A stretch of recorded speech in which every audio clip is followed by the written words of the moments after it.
Assalamualaikum and good morning, ladies and gentlemen. Welcome to the 2020 Virtual National Science Challenge Grand Final Competition. On behalf of the Academy of Sciences Malaysia, thank you for joining us on today's Grand Final competition via Zoom, Facebook Live, and the YouTube channel EduWeb TV MOE. Before we start today's event, let us hear from the supporters of our Grand Finalists. Can I hear from the supporters of SMJK Jitsu Pulau Pinang?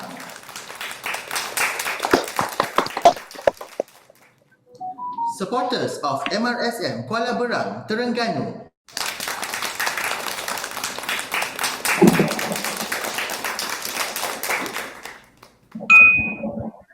From SM Sri Cempaka, Cheras, Selangor.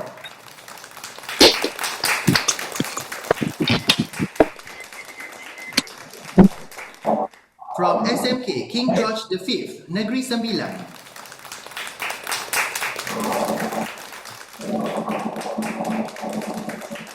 From SMK Mat Saleh, Ranau, Sabah.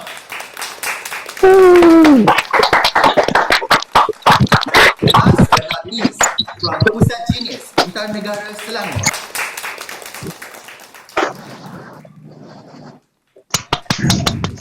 Thank you everyone for attending and showing our love and support for our 2020 VNSC Grand Finalists. Wherever you may be, I hope everyone stays safe, and if you are away from home, please follow all safety procedures. To bless our event today, I would like to invite Mr. Rahmat Shah Putra to recite the doa. Ya Allah, Ya Rahman, Ya Rahim. Hanya padamu sahaja kami panjangkan kesyukuran atas segala rahmat dan berkat-Mu. Bersempena dengan pertandingan akhir Virtual National Science Challenge pada hari ini, kami memohon inayah dan taufik-Mu, Ya Allah. Kurniakanlah kesejahteraan dan kebahagiaan kepada kami. Bukakanlah hati-hati kami, lapangkanlah dada kami supaya kami mendapat mengisi ilmu dan pengetahuan yang berguna untuk agama bangsa dan negara. Kami memohon kepadamu agar Engkau berkatilah majlis ini dengan limpahan rahmat-Mu. Semoga segala usaha kami dalam menjayakan majlis ini mendapat keredahan dan hidayah-Mu. Sesungguhnya pada hari ini kami berkumpul kerana-Mu, Ya Allah. Ya Allah, kurniakanlah kami kekayaan ilmu, pengetahuan dan hiasilah diri kami dengan sifat lemah lembut, serta muliakanlah kami dengan ketakwaan dan indahkanlah diri kami dengan kesihatan. Rabbana atina fid dunya hasanah wa fil akhirati hasanah wa qina azabannar. Amin amin ya rabbal alamin. Thank you, Mr. Rahman. Ladies and gentlemen, the National Science Challenge is one of the nation's premier science competitions for high school students. The one-of-a-kind competition has sparked the knowledge of thousands of students and enhanced science exploration, innovation, and communication across Malaysia.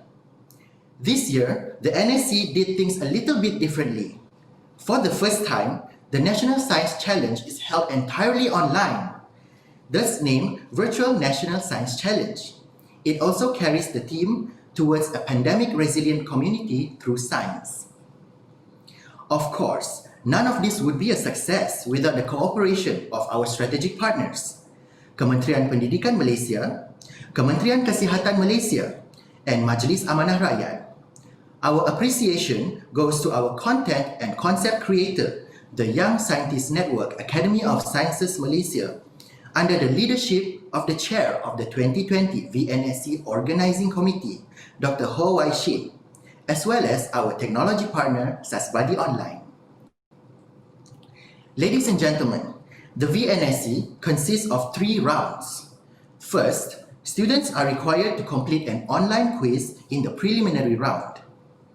Then, the best team from each state will represent their respective states in the video round, producing a video that follows the theme of this year's competition. From there, the top 6 teams will enter the grand final competition, vying for the top.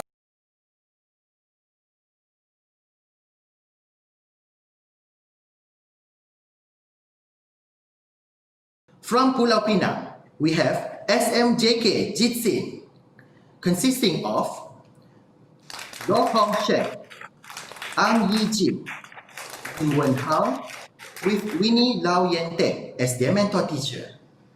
They are coached by Associate Professor Dr. Nafarizal Nayan from UTHN. Next, we have MRSM Kuala Berang, Terengganu, comprising Nur Alia Maisara binti Muhammad Fadil Ikhwan, Nurin Farhah binti Hamdi, Muhammad Idris bin Muhammad Yusri, with their mentor teacher Ahmad Hafizul Hanis bin Muhammad Shahar. And they are coached by Associate Professor Dr. Gary Kwan Tay Ern from USM. From SM Sri Cempaka Ceras, Selangor, we have Lim Zeng Sian, Daniel Faris bin Azmi, Amir Raya bin Daniel Khairi, with Rozian binti Muhammad Lizan as their mentor teacher. They are coached by Associate Professor Engineer Dr. Rosdiadi Nordin from UKL. From SMK King George V Negeri Sembilan, we have Syarini Kurup, anak perempuan Jaya Chandra, Muhammad Danish bin Muhammad Sharazmi Chiu, Nitesh, anak lelaki Prakash, with their mentor teacher Megat Kamarul Ihsan bin Kamaruddin. They are mentored by Dr. Eng Siu Kit from USM. SMK Mat Saleh Ranau, Sabah, with Calvia Eva Chin, Yvette Michelle Awit, Eva Nair, anak lelaki Ravi, with Nur Ainun Aluidin as their mentor teacher. They are coached by Dr. Umayal Munusami from Sayur My Network. And we have Pusat Genius Pintar Negara Selangor, with Lim Zeng Sue, Gong Yue, Lim Zeng Yan, with their mentor teacher Nur Shamim binti Hamzah. They are coached by Dr. Shahrul Nizam Ahmad from UITL. Now, allow me to introduce our distinguished panel of judges. We have Dato Professor Dr. Awang Burgiba Awang Mahmud from University Malaya as the Chief Judge. Professor Dr. Shamala Devi from UCSI University.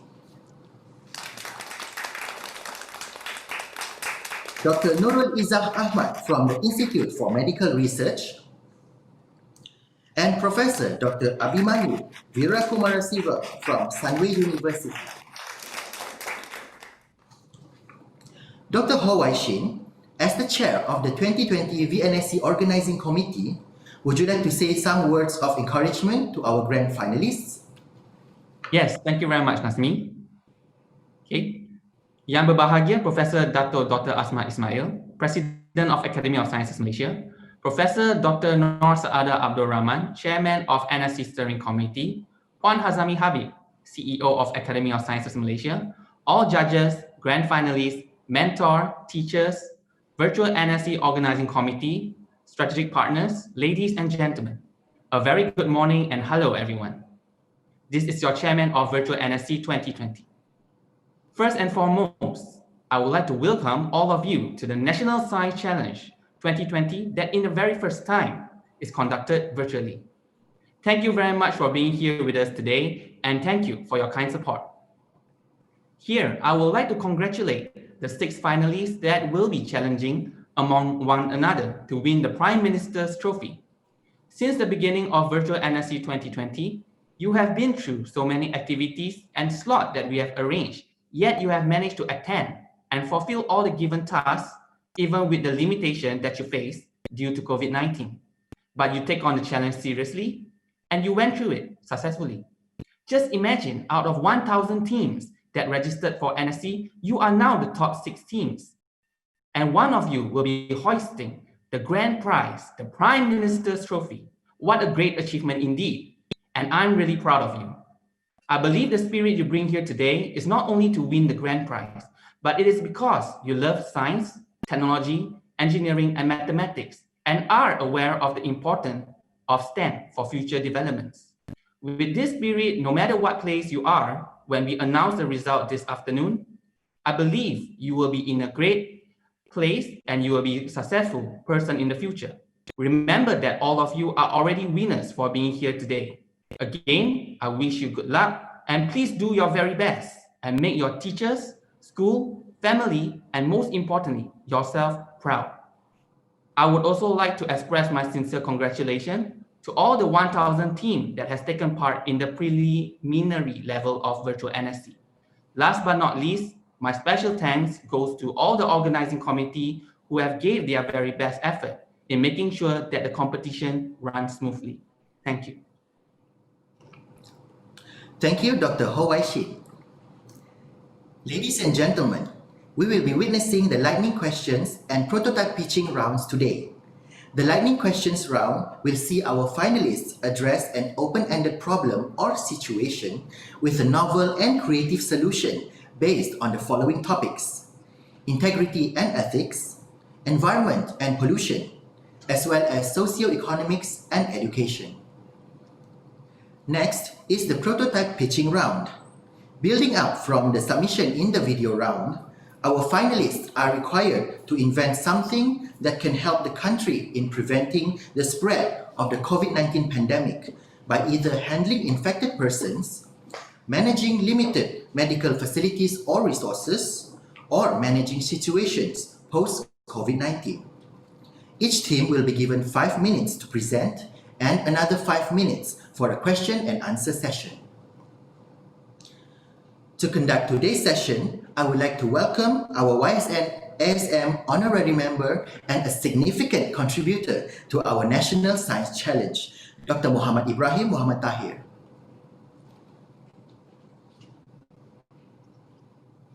Hi, can everyone hear me? I hope you can. Assalamualaikum and a very good morning. Thank you, Nazmi, for the kind introduction. I'm a little bit nervous today. This is my first time being a quiz master for this competition. I've always been running it behind the background, and I'm truly honored for ASM giving me this opportunity to be the quiz master this year in the Virtual National Science Challenge 2020. So, a little bit nervous. I'm sure our finalists are also nervous. So I'll be the quiz master for the 2 rounds, which has been introduced by the MC, which is the lightning round question for round 1, and round 2 will be the presentations of the prototypes. So let's not wait any longer. So let's start with the lightning round questions. And let me just read a little bit about the rules and regulation for this round. All team members, all finalists, will actually verbally answer open-ended questions on one of the following topics: integrity and ethics, environment and pollution, socio-economic and education. During the final stage of the briefing session, the finalists already have drawn numbers to determine their turn in the lightning round. Questions will be randomly assigned to each participant from the question bank. Participant will be given 2 minutes to answer the question verbally. They can either answer in Malay or English, but not mixed. So they will be assessed on this particular criteria, which are 25% on understanding, 25% on problem solving and practicality, 25% on concept, and lastly, 25% on moral. So the judge's decision will be final. Okay, so let's start our lightning round questions on ethics and integrity. So are the judges ready? Okay, hopefully they are. So our first finalist is Daniel Faris from SM Sri Cempaka Ceras.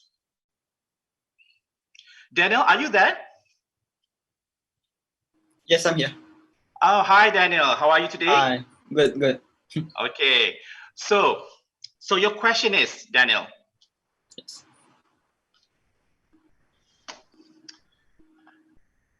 Animals are commonly used in the laboratory for biological experiments. This includes the testing of potential drugs for their safety and/or efficacy. Some people view this as an act of cruelty against animal and unethical. What is your view? And is it possible to use other alternative methods to avoid the use of animals in research? Your time starts now.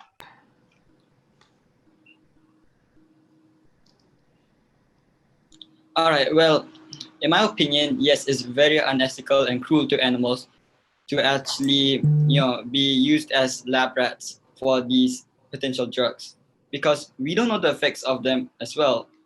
Uh, I know the makeup industry uses animals such as rabbits to test out their drugs, and the side effects of them are very severe. It can cause irritation, sometimes blindness, and it can also cause to a lot more serious cases where they could potentially die. So uh, some people think that it's a necessary evil, so that we don't need to test it on actual people. But in my opinion, there are alternative methods that some companies do use. For example, some companies use artificial skin grown in labs to actually test out these drugs and these makeups. So, in my opinion, avoid to avoid using these drugs on animals, we can instead use lab-grown meat or even simulations on computers to predict what will actually happen. And that's all I have. Thank you. Well, thank you very much, Daniel. That was a very good answer. Can I just ask you, are you an animal lover? Oh yeah, I have like pets upstairs right now. I take What's care your of them name? very well. What is your name of your cat? No, pets. I have pet You have hamsters pets? actually. Yeah, pet How many hamsters. pets do you have in the house? No, like we have like six hamsters upstairs right now. Oh, no cats. No cats. All right, Daniel, thank you very much for your answer. Well done.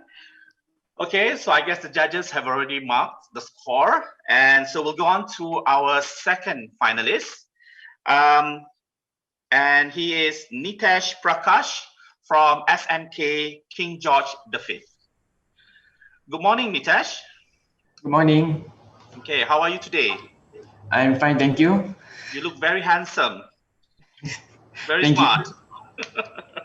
Okay, so your question for today is, advanced technologies such as robotics, nanotechnology, or drones has improved human lives dramatically. However, these technologies have the potential to be misused to do harm, such as drone can be used for spying, and robots have the potential to be weaponized. Should scientists continue their research on these technologies? And what can be done to prevent these technologies from being weaponized? Your time starts now. Thank you. In my opinion, I think the scientists they should continue this research because it can help people in many other ways. Even though it can be weaponized, it is better that they try to find ways which they can overcome the weaponization of this. So one of the ways which I think would be better is that if probably they can set like an enforcement where people they won't release the information. So probably like when they have the research, all the information done, they just keep it a secret. Instead, they just let out the research which they have done. That means the final outcome of the research. This sort of research can help people a lot in many forms. And for spying and weaponization, well, it can help even the military, but also there are some which can misuse it by accident. So I would say it's okay to continue the research. And that is all for me. Okay, thank you. That was a beautiful answer, Nitesh. So my question to you is, are you a fan of technology? Yes, I am a big fan of it. Currently, what is your main use of technology? What kind of technology do you use mainly at home by yourself? If at home would be my gadgets, Mm-hmm. Do your parents put a limit on to how much time you should go on the internet? Yes, because I think it's better if they do that. How strict are your parents? Not that strict. They do let me to use when I ask permission. Oh, that's good. Asking permission is good. Okay, thank you, Nitesh. And now we move on to our third finalist in this round from Pusat Genius Pintar Negara, Lim Zhang Zui. Hello, good morning, sir. Good morning. Okay, I like being called sir. Okay, rarely do I being called sir these days. Okay, all right. So your question for today is, unfortunately, some scientists have been found to be guilty of false reporting of their scientific findings. What are the implications of this misconduct, and how can we prevent these incidents from happening? Your time starts now. Well, in my opinion, these implications can cause a lot of people to misunderstand the truth, and it will result in them believing the false info and maybe do something that can harm other people. Let's say, for example, in the current pandemic, that a lot of people will spread a lot of fake news on the number of people, and maybe like conspiracy ways on how to deal with the COVID, like maybe swallow salt water can prevent you from getting COVID, and masks maybe don't work against the virus.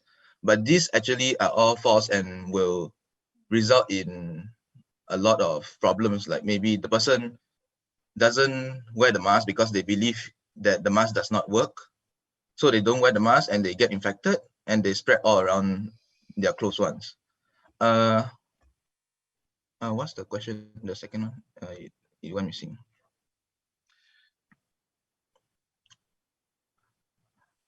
So to prevent these incidents, we ourselves should not be that gullible. We should identify what is what. And if possible, if we know that this info is gullible, is fake, we should spread all around to tell that this is fake instead of telling everyone this is real, so that we can help a lot of people and they won't fall for this kind of fake news. That's all. Okay, thank you, Lim, for that great answer. Okay, Lim. So basically, these days there's a lot of fake news, as you have said. How you yourself, differentiate between what is fake and what is real? You yourself, when you for me myself, I would first look into the info. It's either I wait for official reports, like let's say we have PKPP and all, right? Some people may state like different statements, like, oh, PKPP is ending and something like that, but I'm just gonna wait for the official announcement. Or maybe let's say there's like conspiracy news, so I'll just identify and see if it makes sense or not. Okay, so I will try to go through it. All right. Thank you very much. Yeah, I think everybody should do that. Always check the official statements. Fabulous. Okay. Thank you, Lim. Thank you. Okay, so our next finalist in this round, we're going to go to Sabah, SMK Mat Saleh Ranau. Do we have Devana there? Yeah. Yes. Hello. Good morning. Good morning, Deva. Wow. Okay. So you look very handsome today. Thanks. Okay. So Deva, so your question is, scientists are often collect personal information from people when they do research, and some of this information can be very sensitive. Why are this information sensitive, and how do you think scientists can protect the privacy of such information? Your time starts now. Okay. I would like to answer this in Malay. So, selamat pagi saya ucapkan. Pada pendapat saya, pengumpulan maklumat peribadi yang dilakukan oleh saintis adalah sangat penting kerana penguasaan maklumat pada zaman sekarang merupakan salah satu kunci dalam menyelesaikan kebanyakan masalah. So, jadi salah satu cara yang boleh dilakukan oleh para penyelidik untuk menjaga privasi maklumat-maklumat ini adalah dengan membuat satu pangkalan yang spesifik yang mengumpulkan data ini dengan menggunakan uh, dinding api yang spesifik dan kuat bagi melindungi data ini. Mereka juga boleh membuat satu pasukan di mana para mereka yang berkemahiran berusaha untuk melindungi data ini dan sentiasa mengembangkan sistem pertahanan tersebut. Selain daripada itu, untuk untuk melindungi privasi maklumat-maklumat, kita juga boleh mengisytiharkan undang-undang bahawa sesiapa, terutama para penyelidik yang ingin membocorkan maklumat-maklumat ini dikenakan denda yang berat kerana maklumat-maklumat ini sangat penting terutama di abad sekarang. Dan akhir sekali, salah satu cara yang saya rasa sangat efektif adalah meminta para mereka yang mengisi maklumat itu untuk sentiasa membaca peraturan-peraturan, terma dan syarat yang ditetapkan sebelum mengisi maklumat itu. Itu saja. Oh, terima kasih, Deva. Wow, beautiful answer in our national language, Bahasa Malaysia. Well done. And this is the first time I heard dinding api. I know it meant firewall, so it was quite weird to hear that just now. But what if, what if, okay, I know you're okay about giving personal information. What if the firewall doesn't work and suddenly your personal information is for everyone to see? What would you do then? Well, it does have sorry. Dia dia juga datang dengan side effect dan saya rasa itu jika terjadi begitu itu merupakan salah satu kesan sampingan yang tidak dapat dielakkan. Tetapi pada zaman sekarang terdapat banyak golongan yang sangat pakar dalam aspek penjagaan maklumat ini, seperti kita ada yang dipanggil white hat dalam English, mereka yang secara spesifikasinya bekerja dalam bidang ini untuk menjaga data kita. Okay, thank you very much, Deva. All right, so our next finalist from SMJK Jitsin, we have Lin Wen Hao. Hi, my name is Wen Hao. I'm from SMJK Jitsin. Okay, well, introduce yourself. Okay, good. All right, Wen Hao, your question will be: the internet age has made the spreading of information very quickly and efficiently. However, we also see the negative effects of scientific misinformation, which are not based on facts, spreading like wildfire on the internet. Give one example of well-known scientific misinformation, and as a student, what can you do to stop the spread of the misinformation and fake news? Your time starts now. Okay, so good morning to all the others. So I think one of the example of well-known scientific misinformation is the number of cases of COVID-19. They may tell to the public incorrectly. So I think it's one of the very serious case in the scientific misinformation, as it will cause the frightening of the public. Okay, so from my point of view, I think that I can stop the spread of misinformation and fake news by, as a student, so I will spreading the poster or creating the poster in the internet and tell all of the students in my school to to know the effect of this scientific misinformation to the country. And besides, I think I will suggest to the school so that they will take care of this issue. Next, I think I would suggest to the government so that they can have enforcement of laws. So I think it's very important so that we can stop the spread of misinformation and fake news. Okay, so as a student, I think that I think we need to have the integrity and ethics in solving this problem. So we need to be more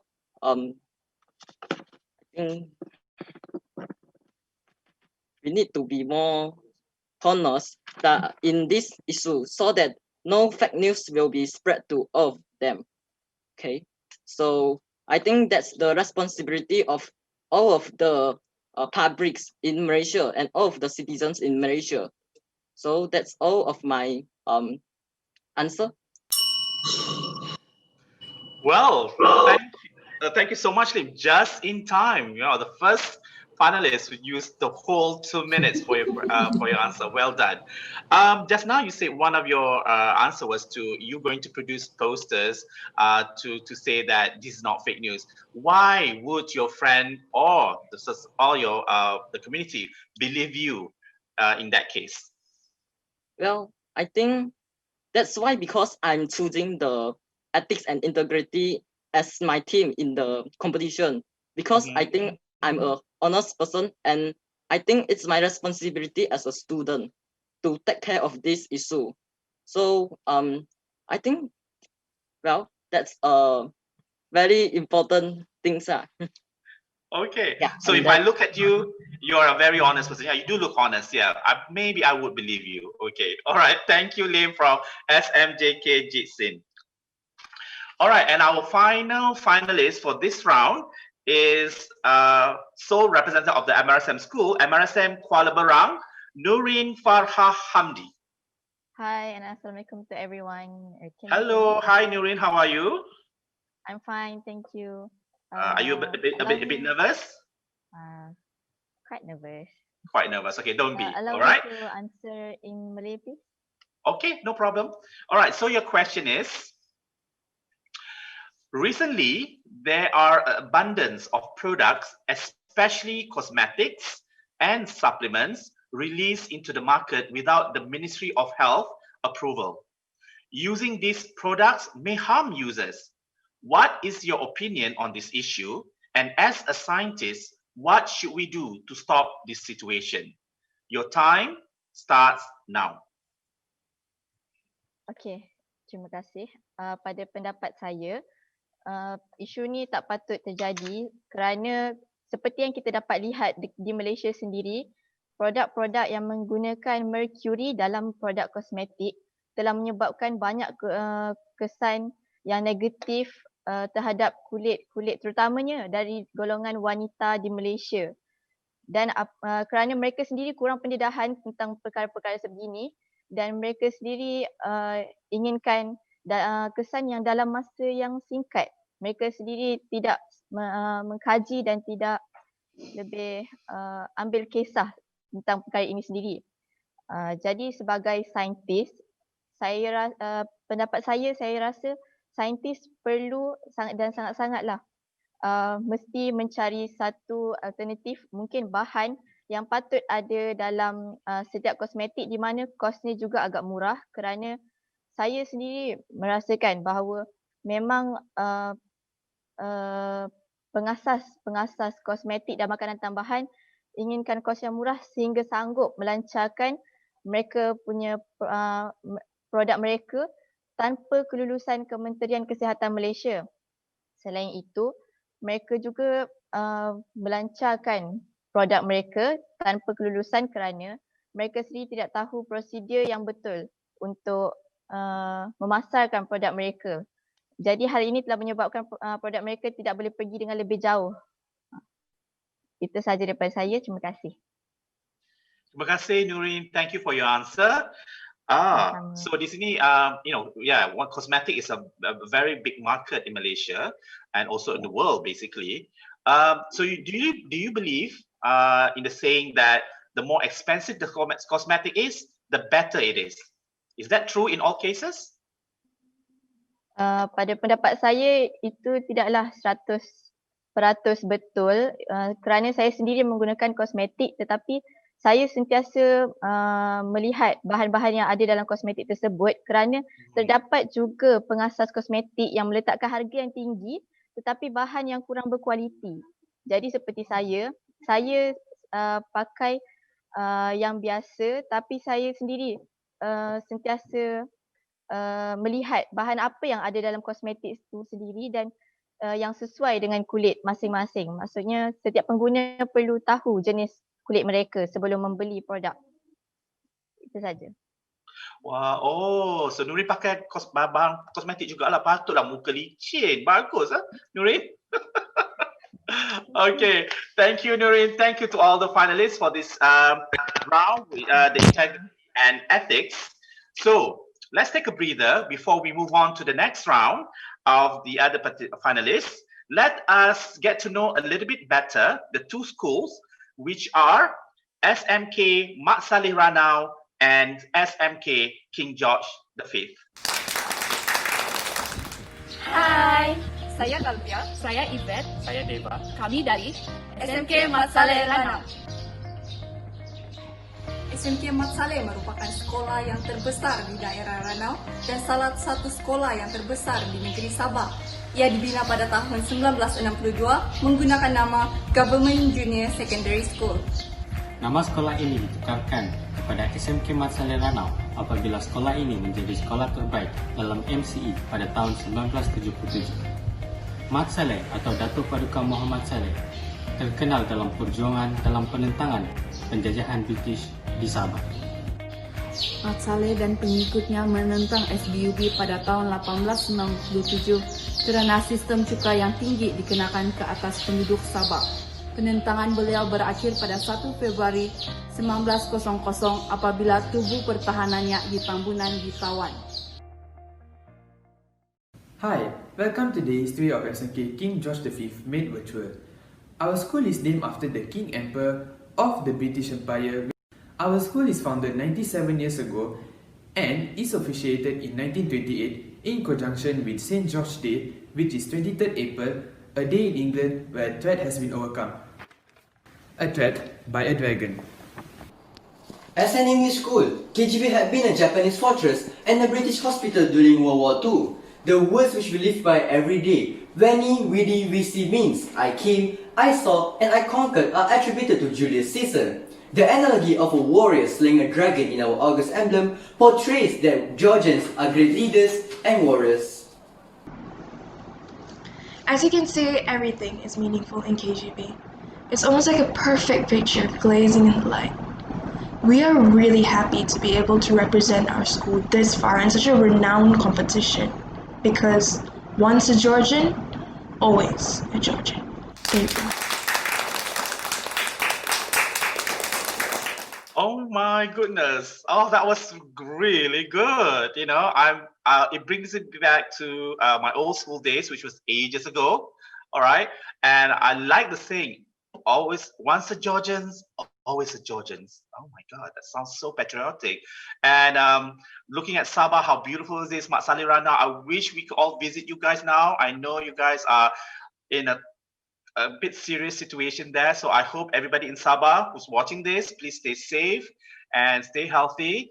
And yeah, so one of these days, maybe we might get to go and visit you guys in Sabah, a beautiful, beautiful state.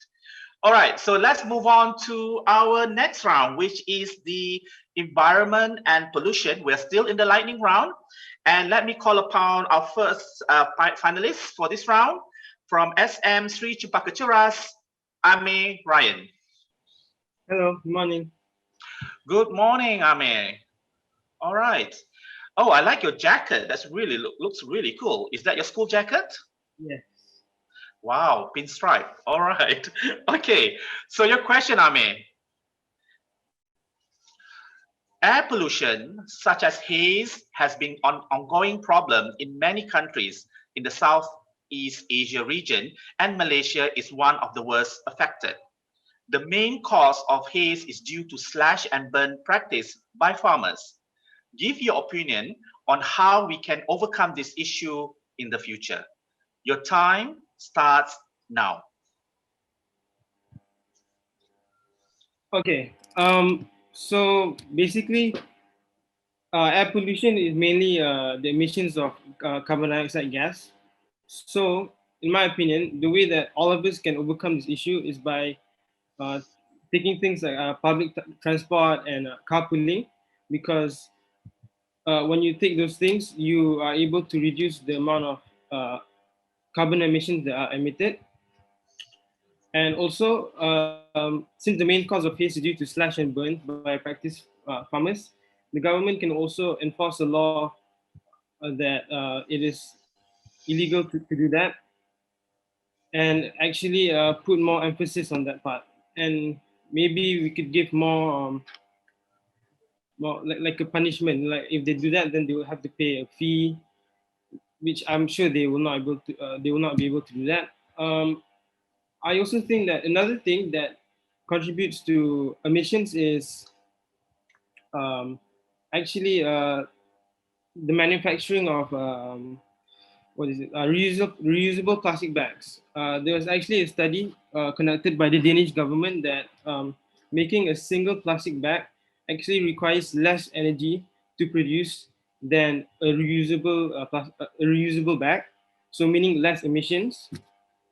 So in order to actually have a great impact on the environment by using a reusable bag is when you actually have to use it 7,000 times so that it actually gives a big impact on the environment. And we could also do other things such as reducing the amount of like barbecues we have. Like again, I said, taking public transport, and also buy efficient products. Okay.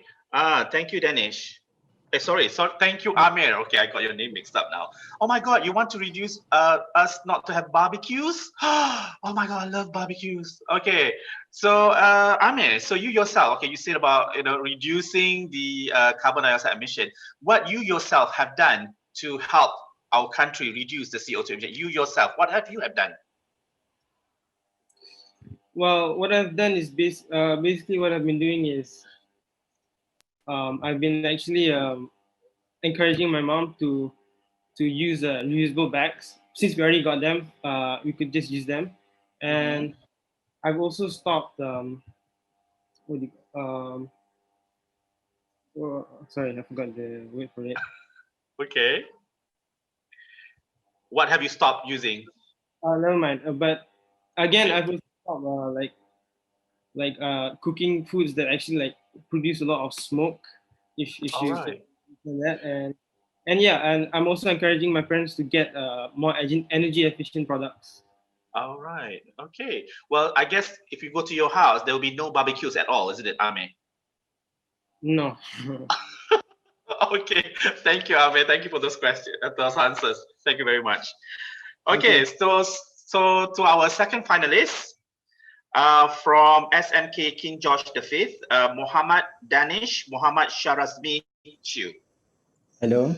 Nice. Hello. Hello. Hi, Danish. Oh my God, your name is long. All right. Probably similar to me, but it's good. It's good. Yeah. All right. So why Chew at the end? CHEW. Your name is Sharazmi Chew? Yeah, CHEW. Okay. All right. That's correct. Okay. I just want to be clear. All right. So your question, Dennis, are you ready? Yeah. Okay. The major cause of global warming arises from the extensive combustion of fossil fuel. To control and reduce the enhanced greenhouse effect, clean energy such as nuclear energy has been identified as a potential resource. Considering the potential negative effect of nuclear energy on human health and environment, suggest other alternatives that should be considered. Why are these alternatives better? Your time starts now. Thank you. So, okay, I'm Danish from SMK King George V. Considering the potential negative effect of nuclear energy, other alternatives that we can use are renewable energy such as solar energy or hydroelectricity. This is because that this solar energy and hydroelectric does not use any reusable sources from our earth, such as the petroleum and stuff, which can be depleted anytime soon, because human civilization have been using energy so in such a large quantity. So if we keep using this reusable energy, it can be depleted in a very short time, which is why we have went to the nuclear energy. But since it has potential negative effect, like I said just now, renewable energy is a great alternative because renewable energy gives less emission of greenhouse gases and is kind of clean. So we are actually in a type 0 civilization where we depend on this type of non-renewable energy to get our energy source. But in order for us to release more greenhouse gases, we should actually go for more research and find more alternatives, which, like I said, renewable energy, and especially the solar energy. And with that, we can move on to type 1 civilization. As a type 1 civilization, we have mastered all forms of energy on Earth: hydroelectricity, wind electricity, solar energy. Those are the energies that we need to actually get clean energy with less emissions of greenhouse gases, which is why I believe that this research should be ongoing. Thank you very much. That's my answer. All right. Thank you very much, Dennis. Okay, this is my first time hearing about different type of civilization. You have a type, just now you mentioned type 0, you said type 1. How many types civilization do we have, Dennis? So far, I know type 2, type 0, type 1, and type 2. What is type 2? When we master the energy fully from our sun. Oh, really? Okay, very good. I'm learning new stuff. You guys are even smarter than me, definitely. Well, thank you. Thank you so much, Dennis, for that answer. All right, so our third finalist in this round on environment and pollution is from Pusat Genius Pintar Negara, Lim Jeng Yan. Sir. Hi, sir. Is my voice clear? Oh, yes, your voice is very clear. Okay. Good morning, Lim. Good morning. Okay, so your question is, the incident of dumping waste chemical into Sungai King Kim has affected many lives in Pasir Gudang, Johor. If you are in the position of authority, what would you do to prevent this from happening again in the future? Your time starts now. So first, I think in the position of authority, I think I should actually give summons to people who simply throw away those waste products into rivers, so that they will be afraid and will stop throwing it and will be punished heavily. Like we can have stricter monitoring, like maybe in the what is it called, in the kilang, in the factory, managers should actually like set stricter rules so that other people won't dump waste products easily. Besides, I also think that every river, they should have a security stand, something like that, so that others can throw waste products into the river easily, because that is very harmful to the river and marine lives. Let me think. I think that's all. Yeah. All right. Okay. Thank you so much, Lim, for your answer. I have a question for you. I mean, at home, you cook. I mean, not you cook. I mean, I think your parents cook for you. And what do they use? What do they do with the oil once they have finished cooking? I mean, what do they do with the old oil? I think they just throw it in the dustbin. Okay. Do you think that those oil can be considered a form of pollution as well if you just throw it into the bin or even through the sink? I think into the sink is more dangerous because it goes straightly into the river. Mm-hmm. But if it's in the dustbin, it goes to the dumpster. So I don't think it's not that direct, but eventually it maybe will go into the river also. Oh, so the dump site is slower process getting into the river, but straight from to if you use the sea, it was straight going to the river. Yeah, you'll go Okay. straight. All right. Okay. Thank you very much for that answer. Okay. Thank you, Lynn. All right. So we move on to our fourth finalist from SMK Mat Saleh Ranau, Calvia Eva. Good morning. Good morning, Calvia. How are you? I'm great, thank you. Are you keeping safe, healthy at home in Ranau? Yes, I am. Okay. All right. Thank you. That's good to hear. All right. So your question, Calvia. The impact of global warming has affected many people. The effect of global warming includes the melting of ice cap, rising of sea levels, increased spread of diseases, and extreme weather. What would you do to mitigate global warming?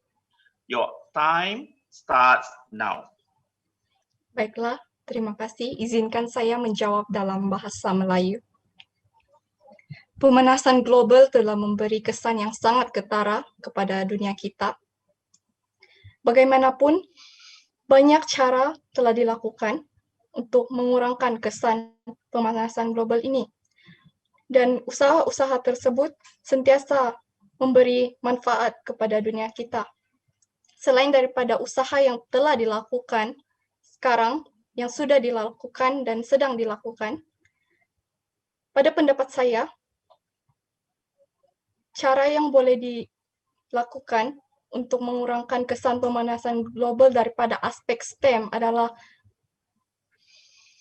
membina satu teknologi ataupun melakukan kajian yang mesra alam, yang kepada ciri aspek teknologi hijau. Dengan bantuan teknologi ini, pencemaran yang menyebabkan pemanasan global di dunia ini dapat dikurangkan. Contohnya, kepada teknologi yang senang diurai, mudah diuraikan, yaitu biodegradasi, serta penggunaan bahan-bahan teknologi yang dapat membantu dalam pembersihan yang mesra alam.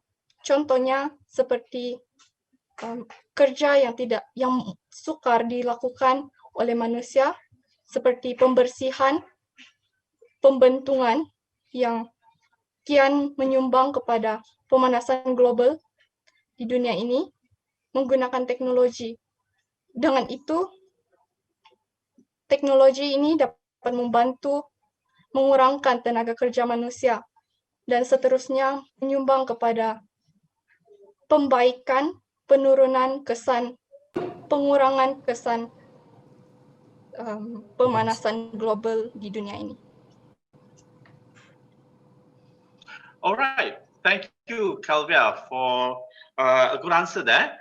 Okay, I just want to ask, I know Ranau is quite cool. The temperature is really nice. It can get really cold, isn't it, in Ranau? Is that correct, Calvia? Yes, it's correct. Okay, so now with all this global warming, do you feel that since you were a kid, now that you're a little bit older, do you feel there's a temperature change there in Ranau? Yes, there is, and it is very clear to see because when I was a child, the temperature would drop to like 15 degrees Celsius in the morning, like in 3 in the morning. But now, sometimes it would be like 21 degrees Celsius at 3 in the morning. So it feels like really hot now. Oh, the difference really. All right. Yeah, So you can actually, sense the difference. yeah. So you do feel the climate change there in Ranau, isn't it? Yes. Okay. Oh, I would love to go to Ranau. Temperature sounds very nice. 20 degrees. Oh, heaven. Okay. All right. Thank you. I will one of these days. All right. Thank you, Calvia, for the answer. All right. So let's move on, and we move on to our fifth finalist in this round from SMJK Jitsin, Ang Yijin. Hi, good day, sir. I'm Eugene. Hi, Eugene. Oh, wow, you're very enthusiastic today. Okay, are you ready? Yes, I'm totally ready. You're totally ready. Okay, your question is, Rapid development and population growth have led to a high rate of deforestation globally. If you are in the position of authority, how would you effectively strike a balance between conservation and economic development? Your time starts now. Okay, so good morning, dear judges. And from my point of view, in the position of the authorities, the first thing that I will do is that I will launch future plans for the country, so that the conservation and economic development can balance in a totally balanced way. The first thing that I can do, including in the plan, is to make sure that all of the conservative sites are totally reserved for conservations, and economic development, I put it for that site, is for the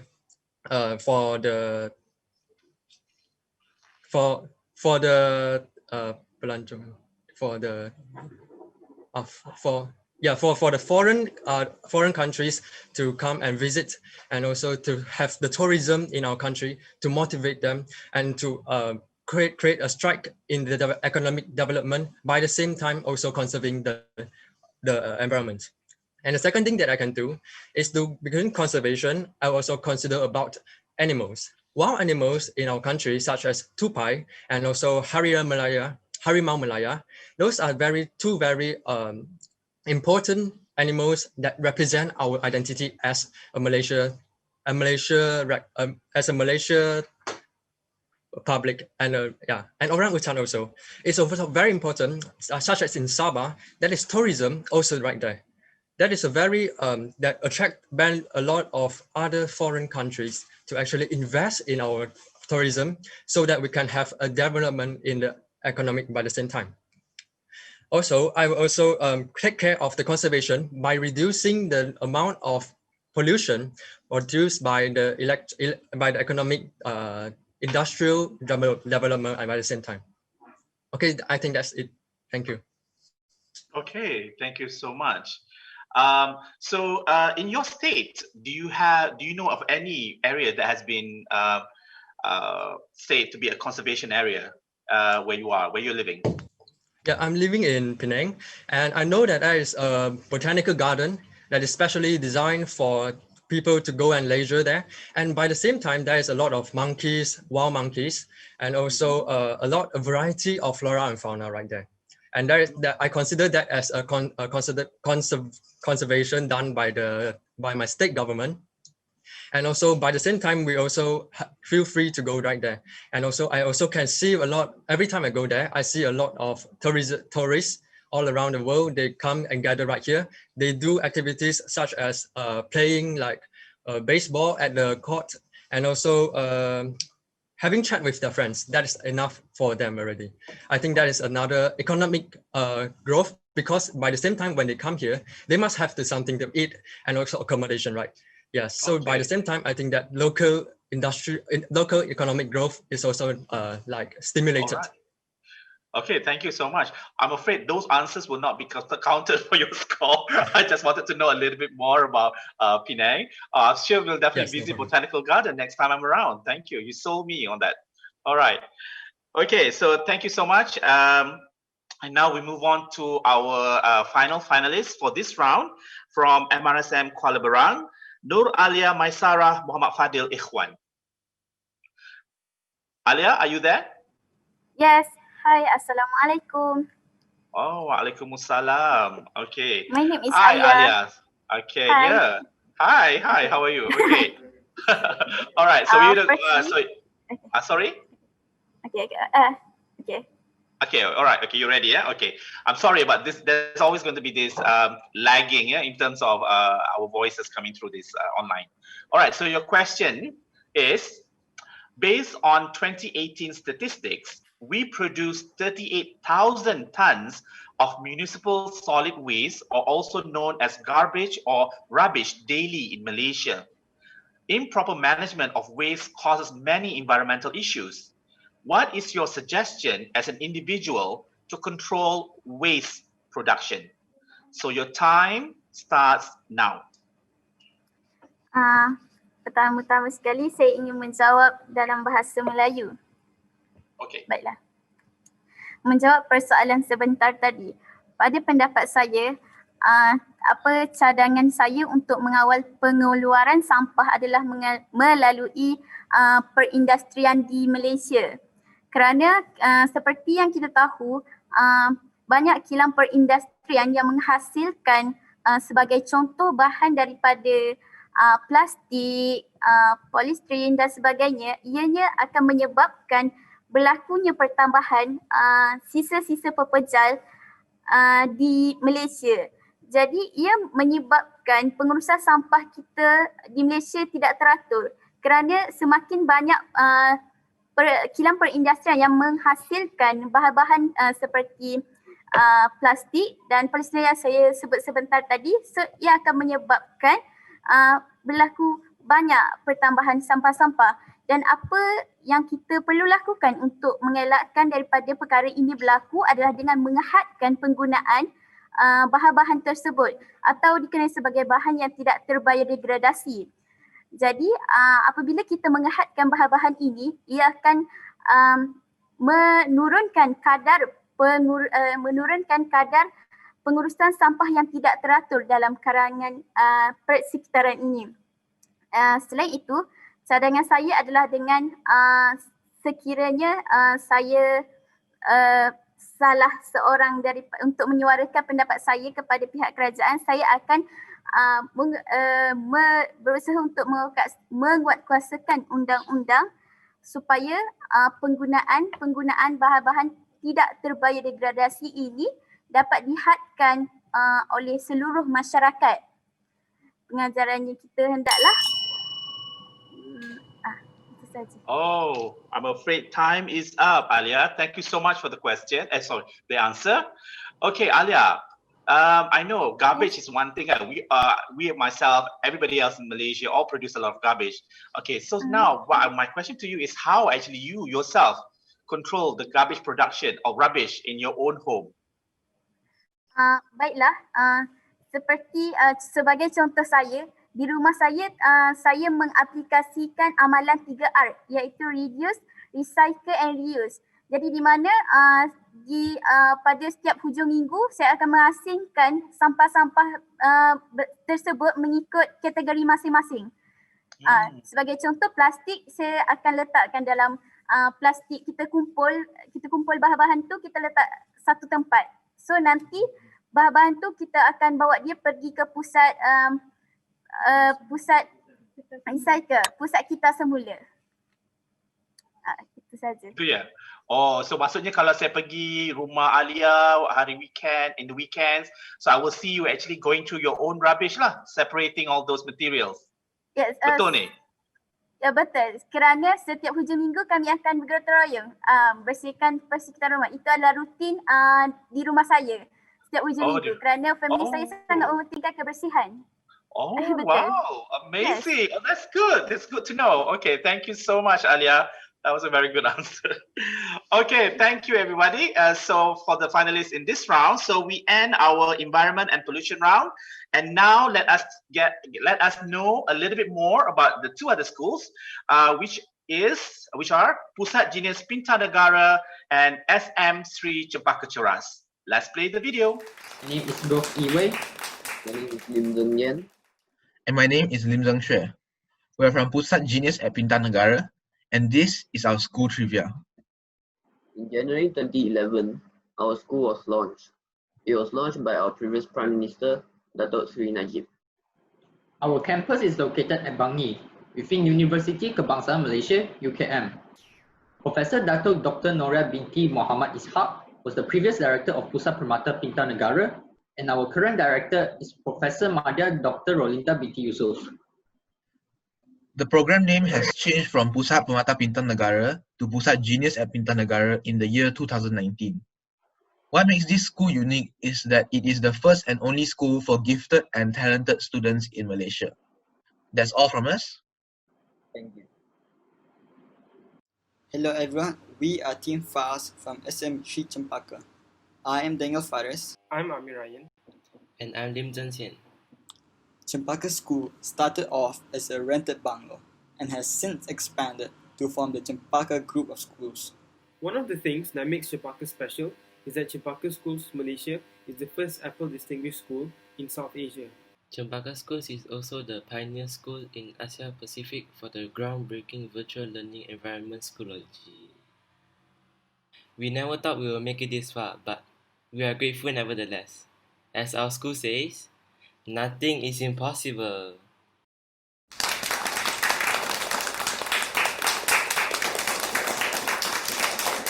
Yes, nothing is impossible. This also applies to our finalists today. Nothing is impossible. Everyone has a chance to win this Prime Minister's Trophy. So please, please get ready and be ready. And I'm sure you, the other finalists, are ready to go for the next round, which is still the lightning round on the theme of socio-economic and education round. So let's call upon our first finalist for this round, which is Lim Zheng Zian from SM Sri Cempaka Ceras. Good morning, I'm Lim Zheng Zian from SM Sri Cempaka. Hi, good morning. My goodness. Are you ready? Yeah, I'm ready. You're ready. Your hair looks good. Thank you. Okay. All right. So your question is, the COVID-19 pandemic has caused teaching and learning delivery to be conducted online. What is your opinion about online learning, and how can we enhance the online learning experience, especially for STEM subjects? Right, I'll answer. Your time starts now. Sorry. In my opinion, online learning has a few people has problem with online learning is that because they can't concentrate in class. Like sometimes you can do other stuff when just teaching, and if you prolong this situation, people will just like get lack of educations. Okay, so to deal with this problem, I think we should like turn on our cam and on our mic. Like sometimes we answer question. Okay, like teacher should ask the students should turn on the cam, turn on their cam, so that the teacher can monitor them while start teaching them. And students should be responsible also, like make sure that they don't slack off and do other stuff during classes. All right, I think that's all for me. Thank you. All right, thank you, Lim. That was a very short and sweet answer from you. Just now in the introduction of your school, Cempaka Ceras, you said that you guys have been doing online learning a lot at Cempaka. So in STEM education, usually one of the important part is the practical, meaning being able to, go into the lab. So how do you see online learning helping all the STEM students to learn about the practical issue, do labs at home online? Oh, I think that the teacher should go into the labs and just on their camera and show how it's been done through steps. Like teacher teach them one by one. And I think. So meaning that we're going to be learning STEM through just seeing and rather than doing? Yeah. Okay, is that what you do at Sri Cempaka? Yeah, sometimes. Yeah. Okay, all right. I'm giving you a difficult question. I should be not asking you. I should be asking the teachers. Thank you. Sorry about that. Thank you so much for your answer. Okay. All right. So let's move on to our second finalist in this round from SMK King George V. Hello. Hi, Sharini Kurub Jayachanda. Hi, Sharini. Hi. Hi. Oh my God, you sound so lovely this morning.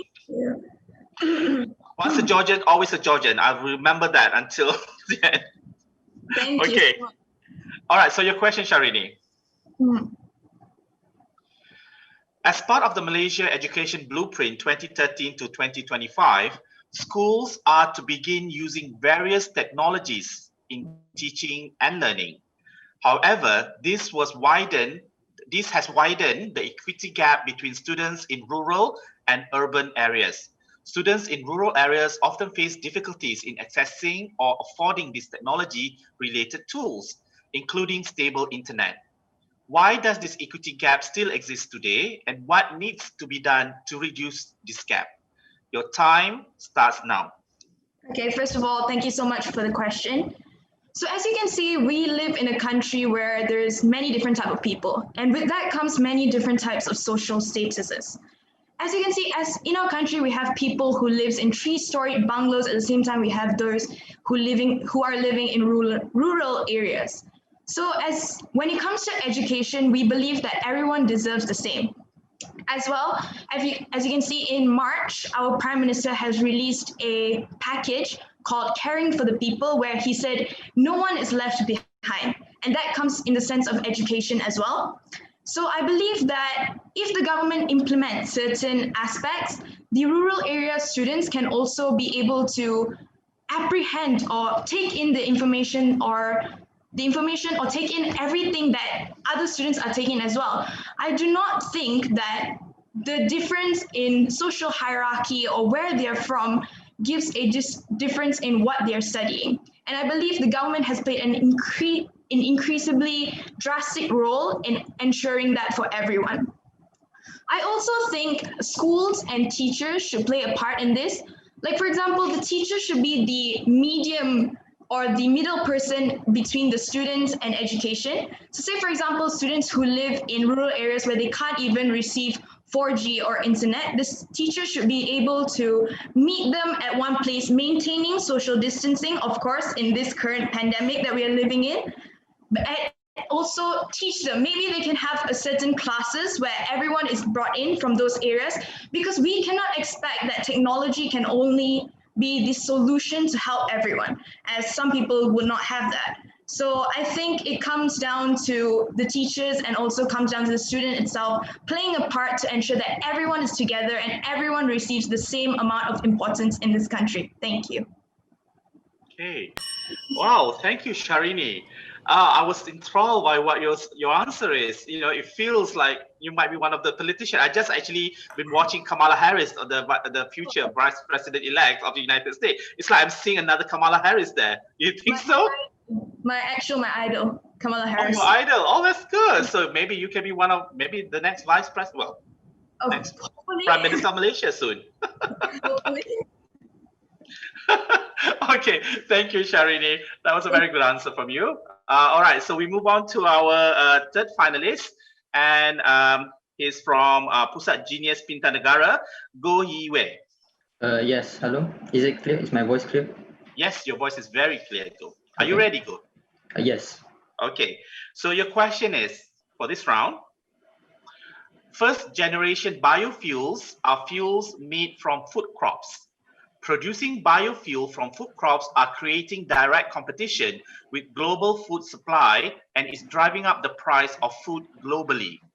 Does the benefit of renewable energy outweigh the needs for ensuring sufficiency in the food supply? And how can we solve this problem? Your time starts now. Okay, from my point of view, I think it is equal, I think, because if you use renewable energy to produce these biofuels, it will in return make sure sufficiency in the food supply, because renewable energy is a lot and it can be constantly be renewed. And this will perfectly counter the sufficiency in the food supply. Where food supply is not enough, we can use renewable energy to enhance food supply, because in a sense, in a way, it is always renewable.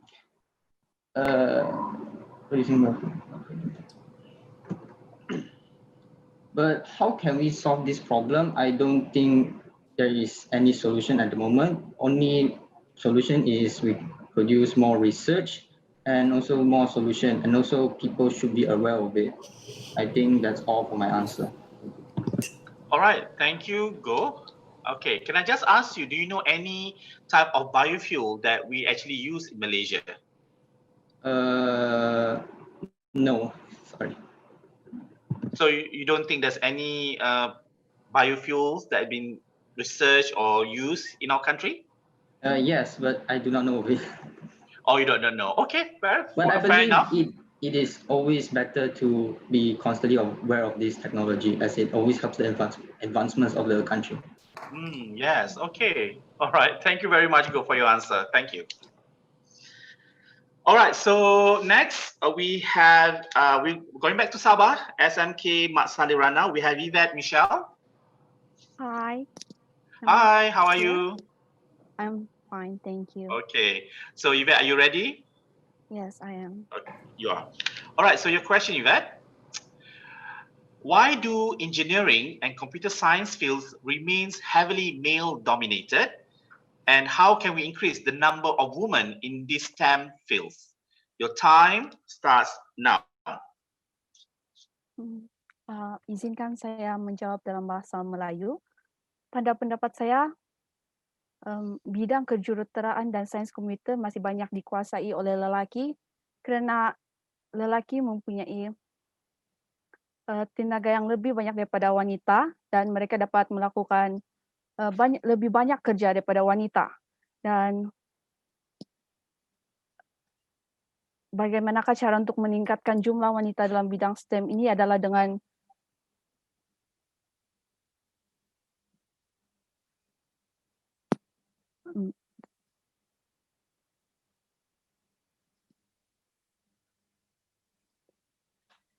memberi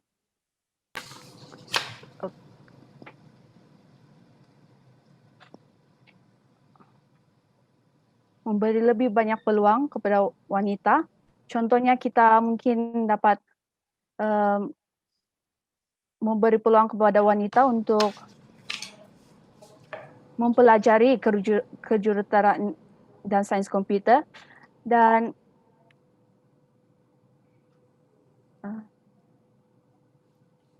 membuka lebih banyak peluang pekerjaan dalam bidang ini khususnya kepada wanita. Contohnya kita dapat membuka pekerjaan kepada wanita dalam bidang kejuruteraan, contohnya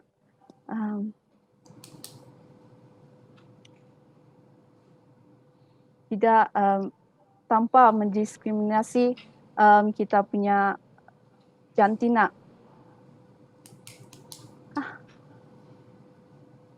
Itu saja dari saya. Thank you.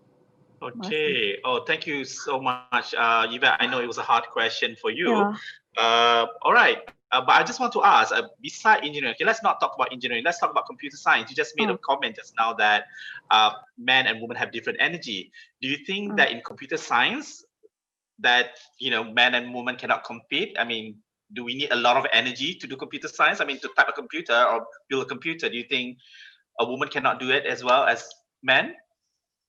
Pada pendapat saya, perempuan dapat lakukan itu dengan sama seperti kaum lelaki. Yeah. Okay, so 50-50 in a sense. Yes. Okay, all right. I just want to make clear on that because. Okay, thank you, Yvette. That was a very good, tough question, but good answer. Okay, all right. So let's move on to our next finalist from SMJK Jitsin, Lo Hong Sheng. Good morning, sir. Good Can you morning, hear me? Lo. Yes, I can hear you very clear. Wow. Okay, Wow. you look very smart. Thank you. Okay. Thank you very much. All right. So your question is, only 19% of students who completed Form 3 assessment PT3 will be choosing STEM subjects in Form 4. What do you think the impact will be in the future if this trend continues, and how can we address this situation? Your time starts now. Thank you for the great question. I think the impact will be in the future if this trend continues. Is the expert in the STEM subjects will decrease. As you know, if less students, like only 19% of students, learn the STEM subjects, our country will be lacked of the experts who know and who can master the technology will be decreased. So in order to improve this situation, or in order to solve this situation, we should lower the level of the STEM subjects for those students to enter the STEM to enter the STEM varieties and learn the STEMs. For example, this will not decrease the total level of the STEM subjects. Instead, it can let more students to learn the STEM subjects, and at the same time, it continues the main high level of the students who is advanced in the STEM subjects. So if this situation prolongs, most of the students who do not learn STEMs, who do not learn STEM subjects, our economy of the country will be very low because this is a new era of technology, and this is known as the technology age. So in this technology age, we need new experts, we need new professionals to develop more technologies and more IT projects to adapt to the new environment of the whole world. So if we lack of the experts and the professionals, our country won't have enough knowledge to improve our technologies and to adapt to the new world. So to improve this, apart from the PT3 students, in SPM students, there should be more SPM students who take part in the STEM subjects. So by doing this, more students can learn the new STEM subjects, although they might fail in the STEM subjects, but at least they learn. At least we give the opportunities to the students to learn the STEM subjects. I think that's my final answer. Thank you. All right. Thank you, Go. It was a good answer. Sorry, Go Lo, for the answer. I just want to ask you, I mean, just not talking about the whole country, not talking about, you know, your state, but just you, and how would you, in your school, how would you convince your schoolmates, you know, who are doing PT3 now, to take STEM subjects? Okay, I think the first advantage of the STEM subject, I should encourage them to enter the STEM variety is the STEM subject is the new trend of this era, because for the economy, now we conduct economy virtually, fictitiously. So by using the STEM subjects, we can know the technology to improve our economy. So for the country and for the individuals, my schoolmates, he will know the correct way to conduct like advertisement or how to promotion his products, such as economy. He can learn economy, but he can use the STEM subjects to improve his economy results. I think that's my answer. So you would tell them, you would tell your friends this particular fact to them? Yes, yes. Okay, all right. Thank you, Lo, for the answer. And now we move on to our final finalist for this round. Muhammad Idris Muhammad Yusri from MRSM Kuala Berang. Idris, are you there? Hello, Idris. Mr. Muhammad Idris Muhammad Yusri, can you hear me? I think we're having a little bit of technical getting hold of Muhammad Idris. Hello? Hello? Hi, hello. Are you there? Hello. Hi. Hi. Okay, can you hear me clearly? Yes, I can. Okay, good. All right, how are you? I am fine. All right, you're fine, yeah? Okay, so let's move on to the last questions for this round. The COVID-19 pandemic has put huge stress on Malaysia's economy. If this situation is not managed well, it will have a long-term financial impact on our nation. How can science and technology innovation help in mitigating the economic impact of COVID-19 in this country? And what are the short-term measures that MOSTI can take to enhance STI capacity in the country, especially in the context of combating COVID-19? Your time starts now. I would like to answer in bahasa Melayu. Okay. Pada pendapat saya, cara sains dan teknologi ini inovasi sains dan teknologi ini dapat meningkatkan ekonomi adalah dengan cara mungkin pengeluaran drone. Jika kita boleh lihatkan, mungkin kita boleh menggunakan penggunaan drone dalam pembelian online atau pembelian secara daripada kedai, dan pengeluaran drone ini sangatlah penting jika hendak melakukan pergerakan itu. Pergerakan sains dan teknologi ini juga dapat mungkin kita boleh menghasilkan dalam pembentukan vaksin-vaksin ini. Kita mungkin boleh mengadakan pembentukan kita untuk menghasilkan, mungkin saintifiknya kita penghasilan emas yang sangat mementingkan, yang sangat diperlukan pada masa kini, juga memerlukan inovasi yang tinggi, inovasi canggih daripada mesin-mesin untuk membuat perkara-perkara tersebut. Dan langkah jangka masa pendek yang boleh dilakukan untuk meningkatkan kapasiti STI dalam konteks membendung ni mungkin adalah peningkatan pemerhatian pergerakan rakyat-rakyat untuk memastikan adanya penjarakan dan pemakaian mask dalam kalangan rakyat. Ini untuk memastikan dapat kita meminimumkan rakyat keluar daripada rumah untuk mengurangkan penyebaran wabak COVID dalam dalam komuniti kita. Mungkin kita boleh lihat kepada mereka, ramai yang tidak menyukai untuk memakai mask kerana mereka merasakan itu perkara yang tidak menyusahkan. Tapi perlakuan itu menyebabkan kes negara mereka naik. Dan ada juga berlaku pemberontakan dan sebagainya. Jadi antara yang patut kita lakukan adalah pemerhatian rakyat ini adalah perkara yang patut kita tekankan lebih lagi. Dan mungkin jadi itu saja rasanya jawapan daripada saya. Okay, thank you, Idris. That was a very long and hard question, and you did very well to answer it. And so my question to you is, bagaimana di kawasan sekitar di mana Idris tinggal, how has COVID-19 affected your area, your family, your relatives, and the community surrounding you?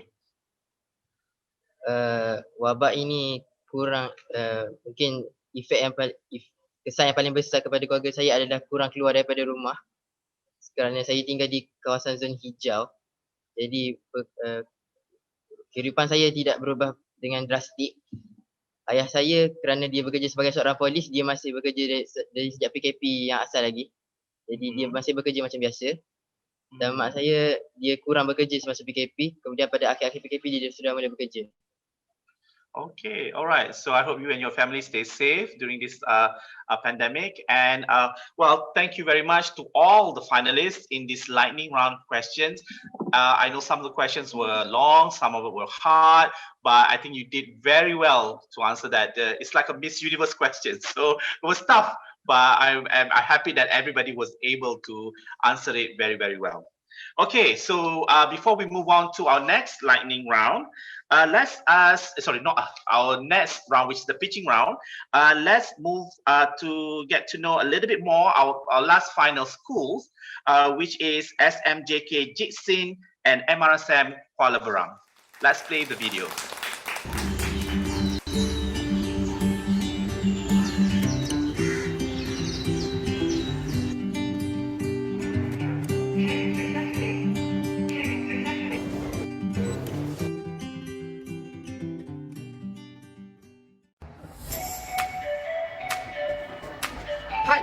The Sky Garden of SMJK Jitsin. From here, you can see the panoramic scenery of the whole Bukit Mertajam. Alright, this is the back view of our school, and there is solar panels on the roof of the building. Shadow sides in the main building are equipped with vents to direct wind to the building for air ventilation. Hi, if you are tired of studying the whole day, you can go to the Botanical Garden for a lecture stroll.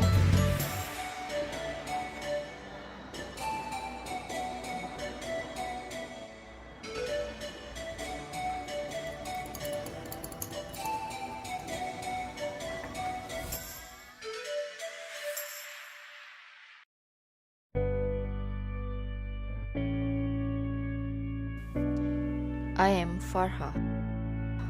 I am Alia. I am Idris. We are from MRSM Kuala Berang. This college was originally a continuation of Mara Junior Science College, Kerteh, located in Bandar Baru Kerteh about 24 years ago.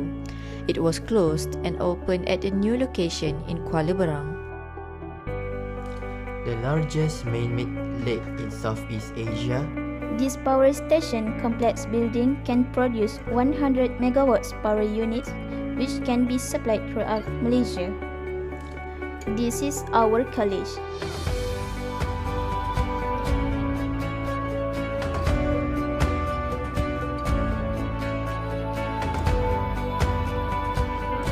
We are from MRSM Kuala Berang.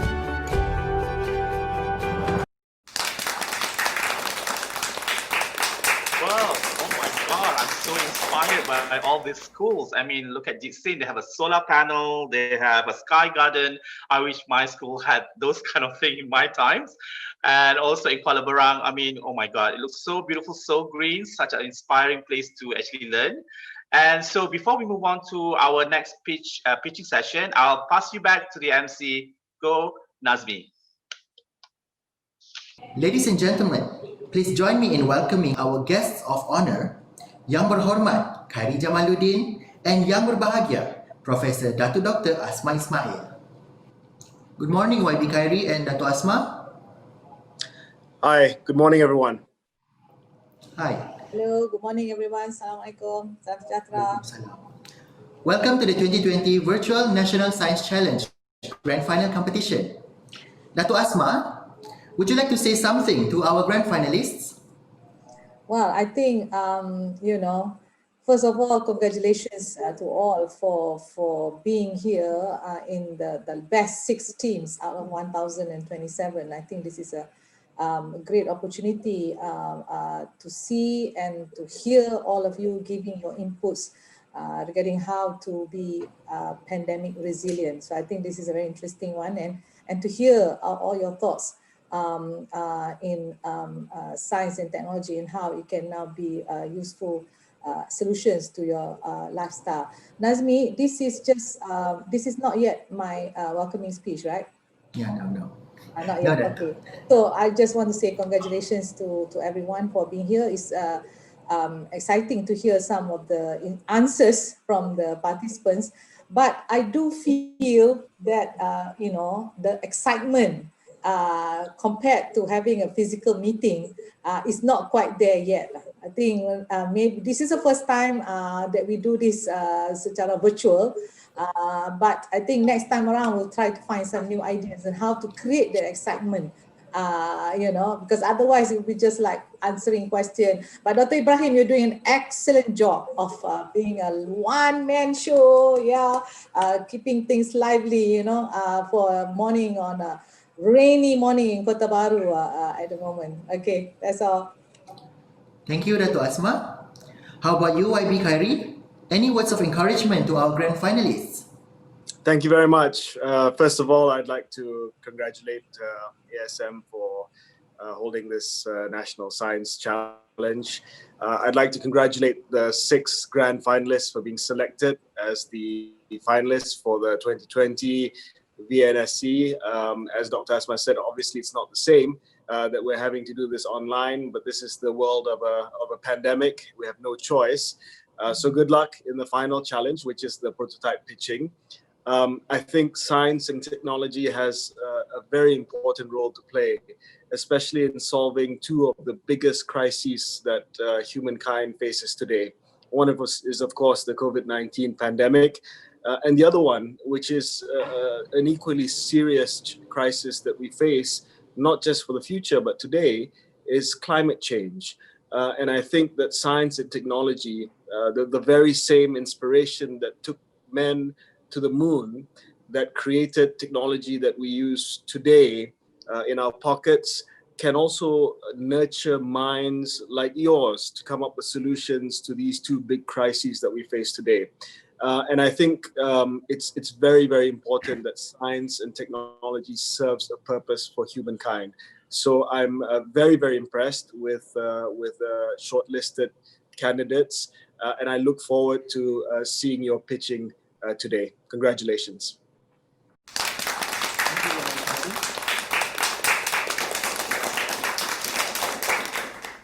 Earlier this morning, the grand finalists completed their online quiz round. And right now, from the scores, we can see that SMK Jitsin and Pusat Genius Pintar Negara are actually tied for the highest score. But I hope the other groups are not going to be discouraged by this. You have been doing very well in the previous lightning questions round and continue the performance during your prototype pitching round.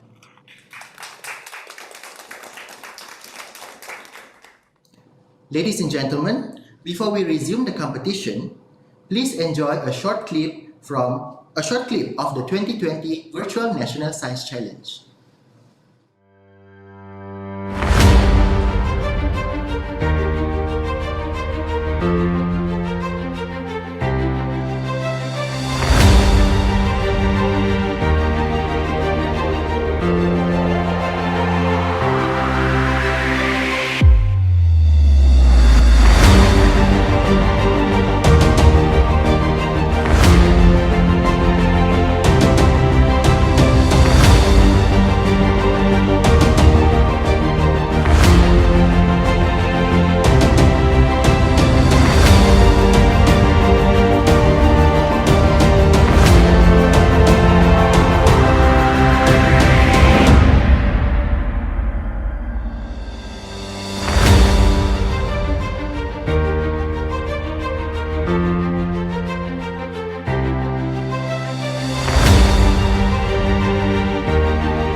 Thank you for your attention.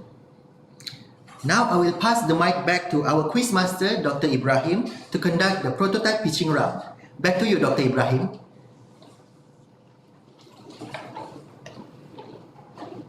Thank you, Nazmi. And we welcome Wati Khairi and also Dr. Asma. So now to the final round. Tapi jangan juga The pitching. Oh, cool. Okay, we got a bit of noises here and there. So I hope the other participants have everything on mute. Let me just stop today for the moment. Okay, so we are in the final round. As you can see, the scores just now from the online quiz.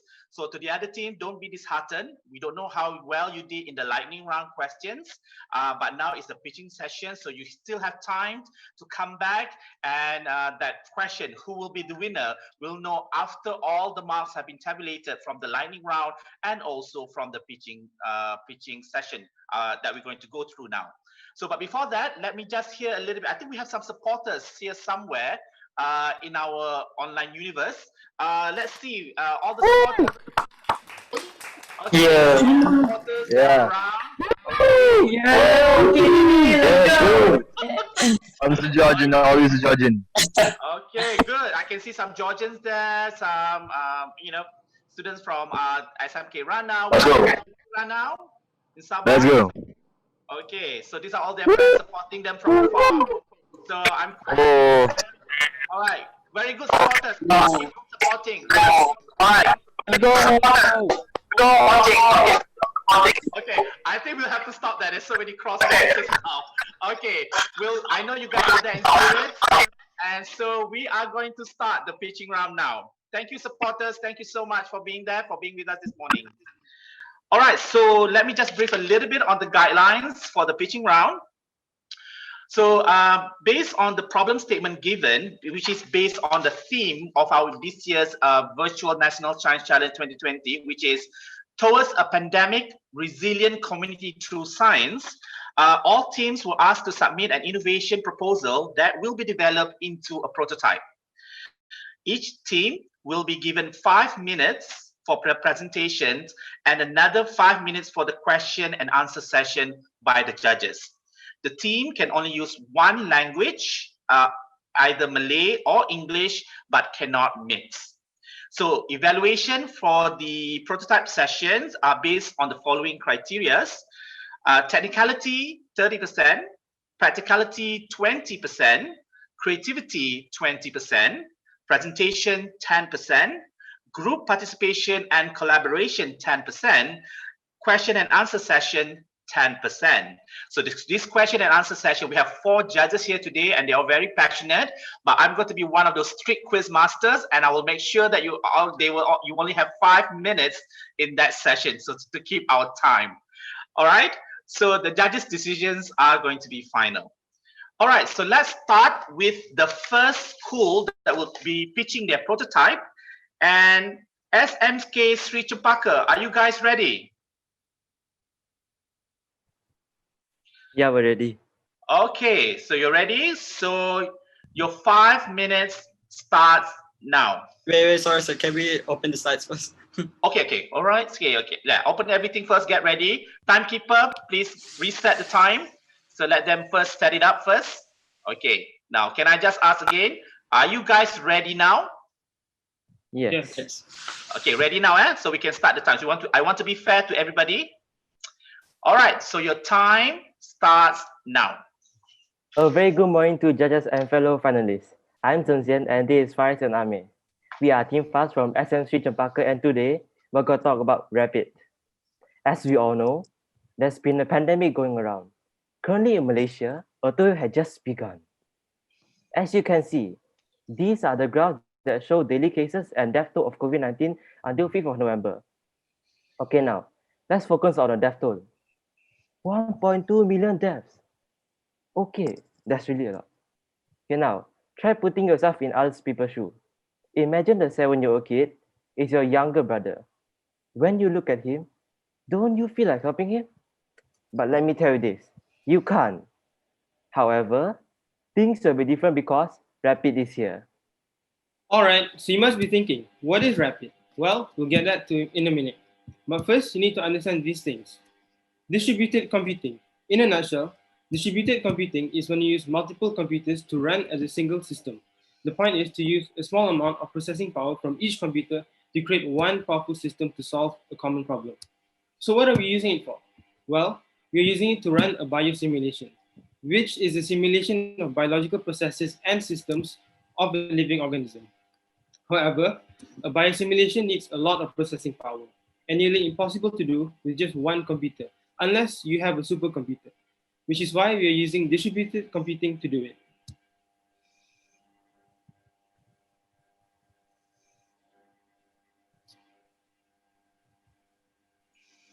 Paris, you're unmuted. You're muted. Sorry, my bad. So, my bad. So what's our goal of this project? Well, we wanted a way for researchers to test their vaccines quickly and for cheap. So the idea is that researchers would digitize a vaccine and describe it in a way a computer can understand and upload them into a server to be tested. But why stop there? With the rise of machine learning, the computers could potentially improve upon their vaccine and give them an even better one over time. Introducing Rapid, an easily accessible way to contribute towards research. Essentially, it's a way for everyday people like you and I to contribute some processing power from our personal computers to researchers so they can perform computationally heavy research without the need of supercomputers. So how does it work? Well, users would simply need to click on this link, which is in the chat right now, or scan the QR code on screen right now. And then you're done. Judges, finalists, and anyone who wants to join, would you mind clicking on the link in the chat right now or scanning the code on screen?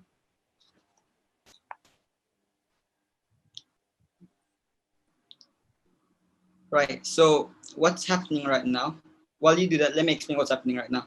So right now you will be connected to a server running on my computer. And as long as you have that tab open, you will be contributing processing power towards the server. So here is the host view of what I'm seeing. As you can see, there are 5 number of users right now, 6 even, 7, oh, it's going up right now. And you can also see how much processing power is being sent to the server. Now, for the sake of being technical, here are the specifics.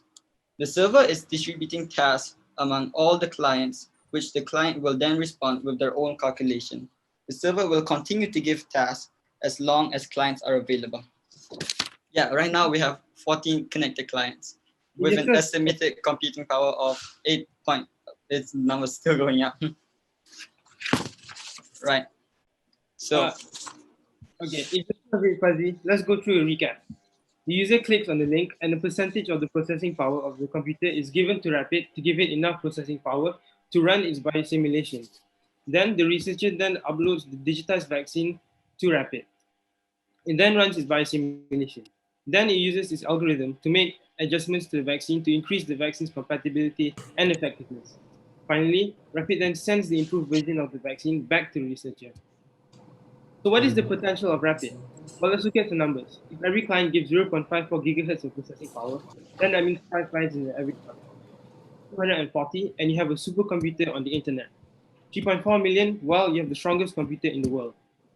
And according to this website called Statista, there are approximately 1.5 billion PCs in use worldwide as of 2015 alone. Okay, now, if we're able to achieve that goal, imagine what we can do with Rapid. Not only finding a solution for COVID-19. Thank you.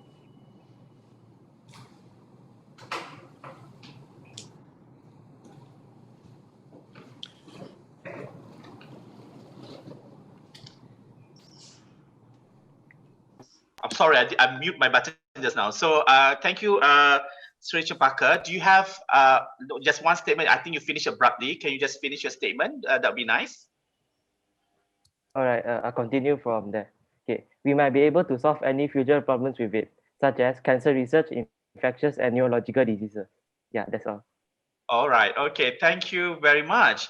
Okay. let's move on to the question and answer session. So please just have all your mics on so that we don't have anyone talking mutely. So the judges, do you have any questions? Yeah, I'll just have a couple of questions. I think each judge will take in and ask questions of a group, and then we'll move on from there. Now, very interesting presentation. I was just wondering, have you thought of who the potential partners for your project would be?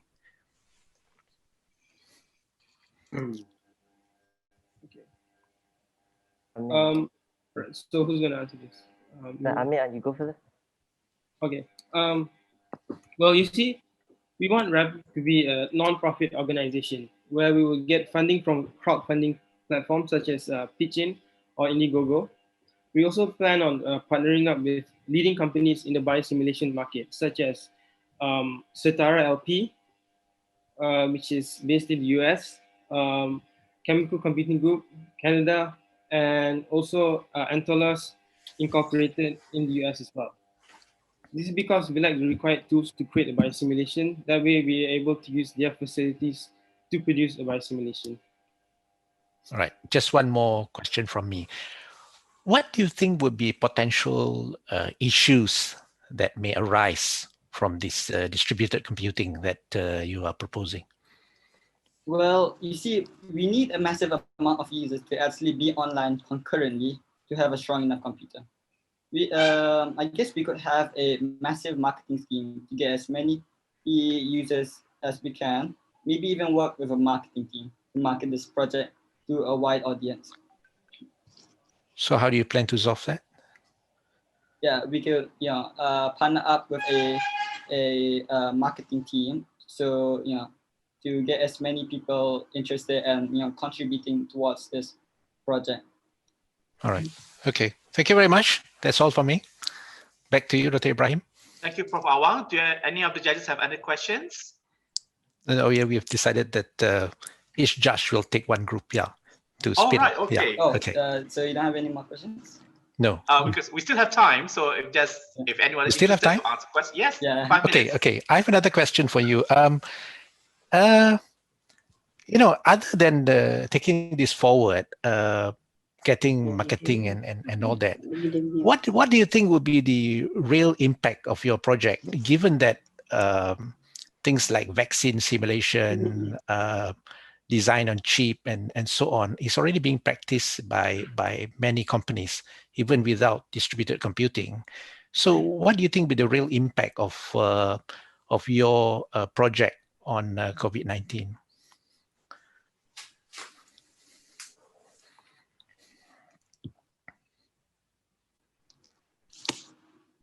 So, wait, who's planning on answering that one? Yeah, I think I can answer. Yeah. Hello, can you hear me? Sure. Okay. So we mainly focus on accessibility and convenience to make contributing processing power as simple and streamlined as possible. Okay, no hassle, no fuss. This is to coax as many people to contribute as possible to have as much processing power as possible.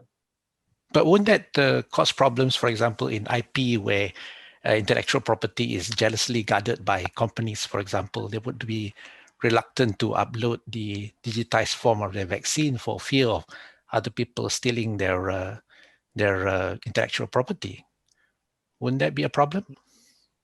Actually, the distributed computing part is just for users to contribute, just to give their computers processing power. It has nothing to do with uploading the vaccine where everybody will be able to see it. So basically, we are actually gathering enough power for Rapid to run the biosimulation. So it's actually two different things. Distributed computing just gives Rapid enough processing power to run it. So you don't have to worry about other users getting the vaccine. All right. Thank you very much, Dr. Ibrahim. Okay. All right, thank you for a while. And I can see my timekeeper is keeping time. It says time's up, the 10 for the Q&A. Oh, well done, Sricha Paka. I mean, your presentation looks very impressive, and I'm trying to understand what you were saying. I'm a chemist, so in terms of computing, I'm a bit weak a little bit. And I did try just now to scan and it worked. I thought it was just a prototype. It doesn't work, but it did work. So well done, Sricha Paka. That was a really good presentation. So let's move on to our next school, our second finalist for this pitching round. And we're going to Negeri Sembilan, Seremban Negeri Sembilan, SMK King George V. So hi guys, hi girls. Oh, there's a girl there. Hi Sharini, Danish, Nitesh. Are you guys there? Yes. Okay, are you guys ready? So let's set it up first. All your slides and everything, have it on before we start the time. So you might want to do that now. All right. So is everything ready? Yes. Okay, I hope all your mics are on. Do not mute it so that when you do the Q&A it's easy. All right, so I'm going to, ready? Yes or no? Yes. Yes. Okay, your time starts now. Salutations, good day I bid to the honorable judges, respected timekeepers, and worthy opponents. My team have decided to focus on our dear frontliners, the one who have worked tirelessly 8 to 12 hours a day in order to curb the spread of COVID-19. And during that time period, they have to constantly protect themselves by wearing the personal protective equipment at all times. But ladies and gentlemen, do you know how suffering it is to wear the PPE suit for that long, as it causes overheating and on the long run, dehydration or worse, heat stroke may occur. Which is why my teammates and I propose the ESS PPE, enhanced, serene and shelter addition to the conventional personal protective equipment. We believe that the implementation of our innovation can promote more comfort and ease the burden of our dear frontliners. Now I will pass the role to Nitish to explain more about the mechanism. Thank you, Danish. As you can see, for our system, we had an inspiration from the systems of air conditioner and refrigerator. So now our main component is the vest. Let's zoom in into the fabric of the vest.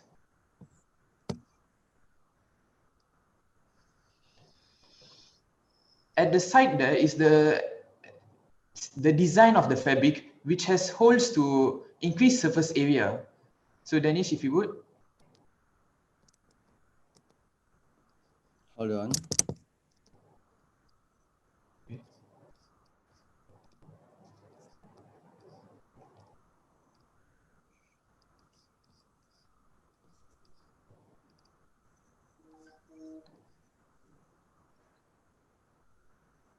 So as you can see the holes, this helps to increase the surface area for heat absorption. The heat will be absorbed from the body and it will enter the vest. The vest will then pass through the heat to the coolant tubes. The coolant in the coolant tubes, there is a coolant liquid flowing through it. This coolant liquid will then absorb heat and then turn into gas. It will then go down to the compressor where the gas will be compressed and the temperature will increase. And then this compressed gas will move down to the condenser where the heat from the gas will be released to the surroundings. And then this gas will cool down and turn into liquid. The liquid will then be flowed back up to the vest. This is a continuous cycle to help cool down the interior of the vest. So now I'll pass on the presentation to Sharini, who will explain intricate details about our suit and tell us why and what we did. All right, thank you, Nitish. Now, I'm sure you're very intrigued by proposition, but some of your questions have yet to be answered. Let me dissect the anatomy of our product. Firstly, the most quintessential part of our product is the vest, which will be placed under the biohazard suit. This helps ensure that the cost of a single PPE does not increase drastically, yet it is sustainable and reusable and not a single-use product. Secondly, we have the compressor, which will be placed lower than the vest. This is because the compressor acts as a pump to flow the liquid throughout the entire suit. This is important as the liquid cannot be pushed upwards due to gravity. The pump helps in this sense. The condenser will be placed outside of the PPE because it is a device that helps expose or release the hot air to the surrounding. So say, for example, we put it inside of the suit. the entire suit will be hot and our entire intention or rationale for making this product would be transgressed. For safety precautions, we will also be adding tight rubber to be cupped around the legs opening and the tube. This helps prevent any microbes from entering the suit and contaminating the inside of the suit. We will also be using a rechargeable battery, I repeat, a rechargeable battery that can last for 8 to 12 hours, which is among the time how long the frontliners work. Right, let me conclude. In conclusion, we are so exhilarated by the chance that we are given to put our product out there. We believe the Virtual National Science Challenge is a great experience and a great time for us to explain all our ideas and thoughts that we have kept in for so long. We hope in the future every single frontliner is wearing the ESS PPE so they can feel comforted and contented in what they're doing, which is the everyday burden of helping curb the curve of the pandemic that's increasing drastically. We want to help those who are helping us. We want to help those who are putting their lives in danger to save us. We hope the ESS PPE can be a great contribution to mankind and to the frontliners who are putting their lives in danger to save ours. We hope in the future we can see every frontliner wearing it, and one day they will say, oh, the ESS PPE created by the team from SMK-KGB, and that's our biggest thing that we can ask for, and we will be so blessed if we can see that. That's all from SMK-KGB. Thank you so much for lending us. Thank you so much, King George. Oh my God, I would want one of those. Basically not because of the cooling environment, I think it would be really cool for me, being a big guy myself. All right, so let's move on to the question and answer round. And can we have one of the judges to answer the question? Prof. Shabala, I think. Okay, so Prof. Shamalas. Okay, my first question, my first question, I think it's a novel idea, no doubt, but I'm just thinking about the weight that will be added on to the frontliner. So what do you think would be the effect? Okay, I'll take the question.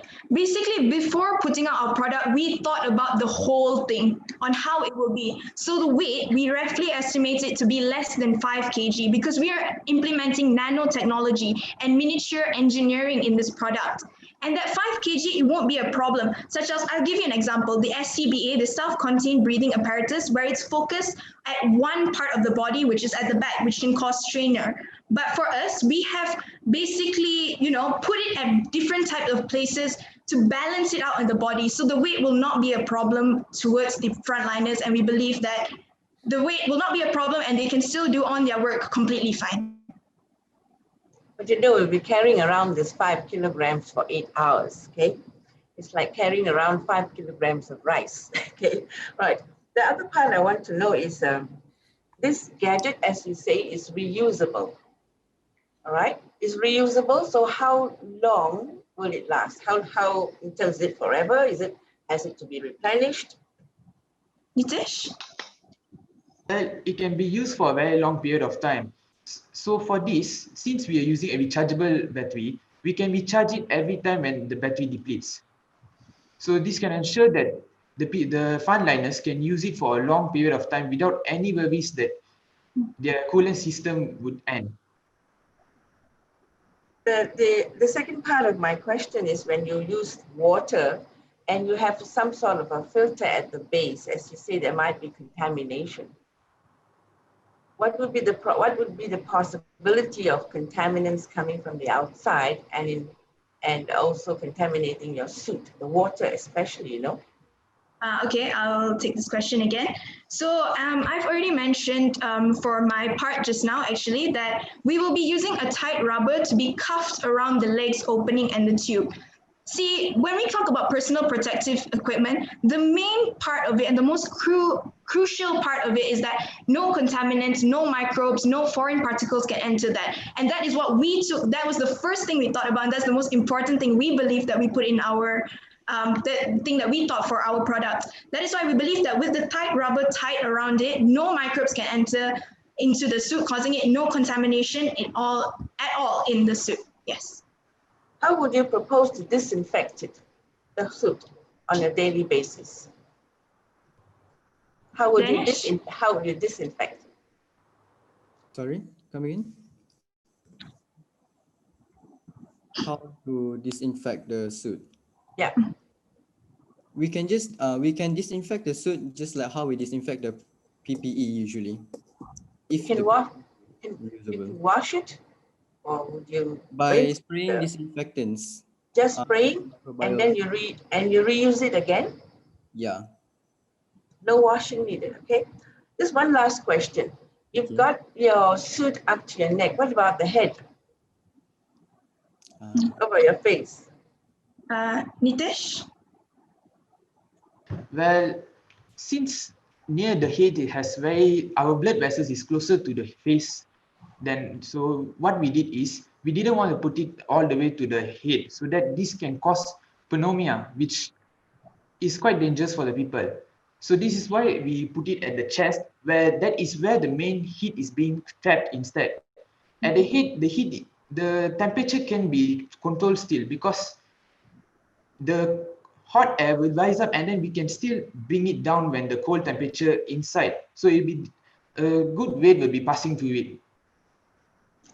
Have you thought of anything about is the cost and who you would work with if you think this is marketable? For the cost? I'm sorry, I didn't get the question. What would be the approximate cost and who you can work with when you want to market it? All right. A partner. Thank you so much for the question. So, sorry, I'm having a sore throat. So basically, we have decided that the cost will be 374 ringgit, but we believe that this will not be a problem as it is reusable and we will be using as it can be disinfected every single day, so it will not be a problem. And for our partners, we believe as this is something that we are putting in the medical field, it is not something that we can market, put out to the public yet. We will for sure think about it in the future, but now we are focusing on the front line. Okay. Focus on the Ministry of Health. All right, I'm afraid time is up. Thank you, Prof. Shamala, for the questions, and thank you, KGV. But I'm quite interested in the whole what do you call it, ESPPE? How are you going to make it more? I'm a trendy guy, so I mean, if I was to wear it, how do you going to make it a little bit more trendy? Are you going to partner probably with a fashion designer or something to make it more aesthetically pleasing? Finish. Because we use the nanotechnology, it wouldn't be bulky or anything. So for me, it wouldn't appear to be not trending in the future. You can even design the vest to be a bit with more patterns to be more fashionable in the near future. Okay, because you can see that your product can actually go to becoming just for normal people like me. Like if I can walk in a hot country with something that's cooling over the body, not just as a PPE, it's like your own air conditioner going around, isn't it? Yeah. Okay, thank you so much, KGV, for your answers and for your presentation. All right, so let's move on to the next school. And we're coming back to Pusat Genius Pintar Negara. Hi, boys. Are you guys ready? Yes, sir. Give me a sec. Yes. Okay, so have everything set up so that before we start the time. Okay. Yes, everything's okay. And just make sure that we can see your screen now. Good. Okay. All right. So are you guys ready? Yes. Yes. All right. So your 5 minutes starts now. Good morning to the esteemed panel of judges, all the finalists of VNSC, and also all the supporters present here. We are from Pusat Genius at Pintar Negara. I am Goh. My name is Lim Zeng Xue. And my name is Deng Yan. Okay. First of all, I think we can all agree on something here. 2020 has been a very terrible year for everyone. From the Australia's wildfires to Kobe Bryant's death, and here we are, still fighting against the ongoing COVID-19 pandemic. But do you know what's even more terrible? Having one of your loved ones or also close friends being affected by this deadly virus. All of us may be in danger, all the while being oblivious about it and spreading the danger to our close ones.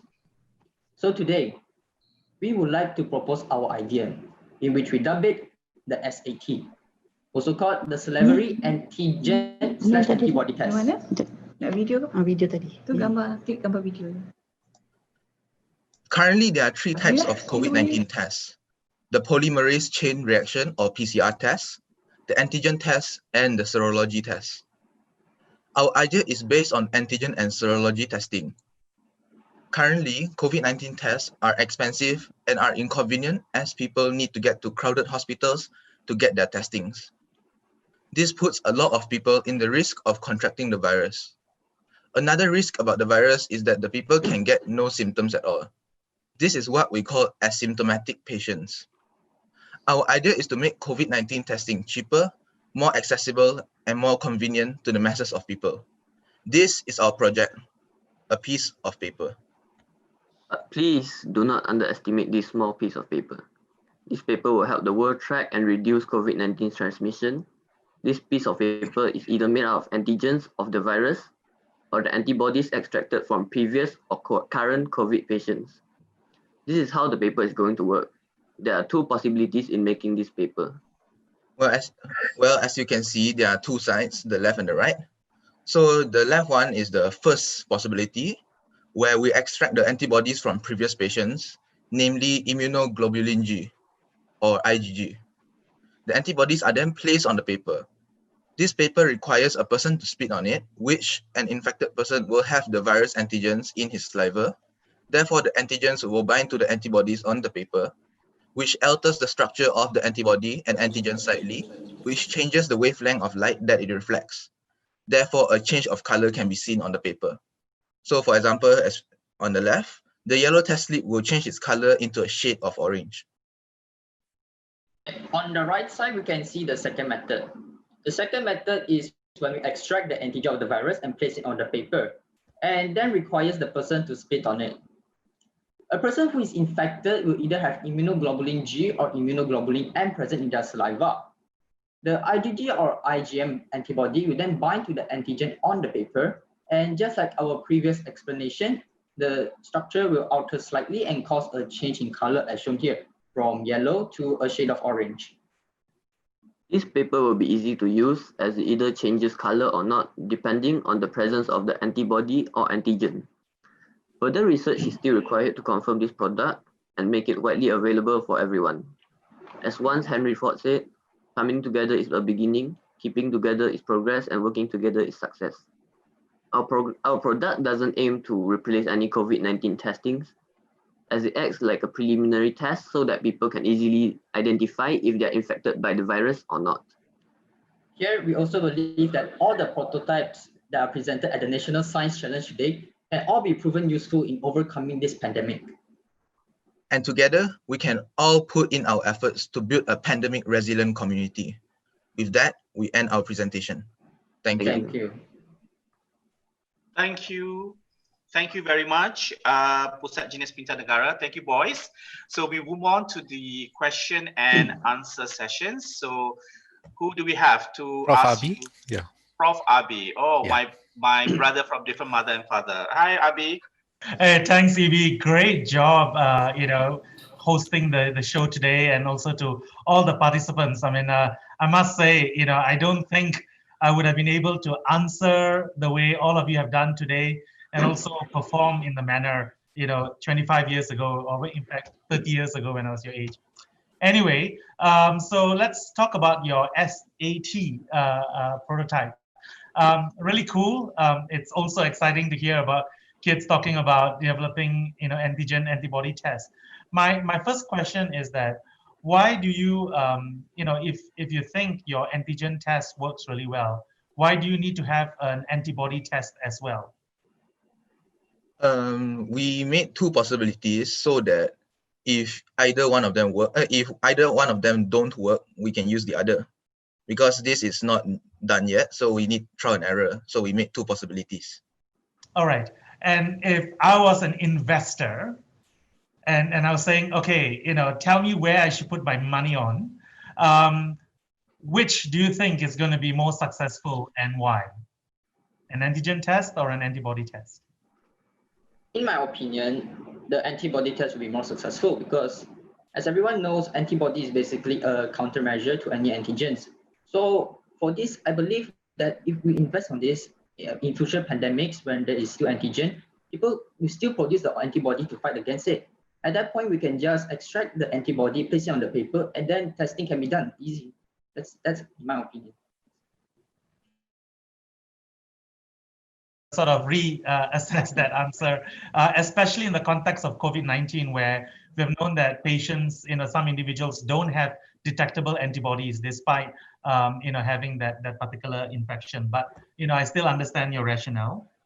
The other question I have is, because you did mention that this particular test will not be seeking to replace the current gold standard test, but more as a preliminary test. So my question is that if I chose to do this test and then I tested positive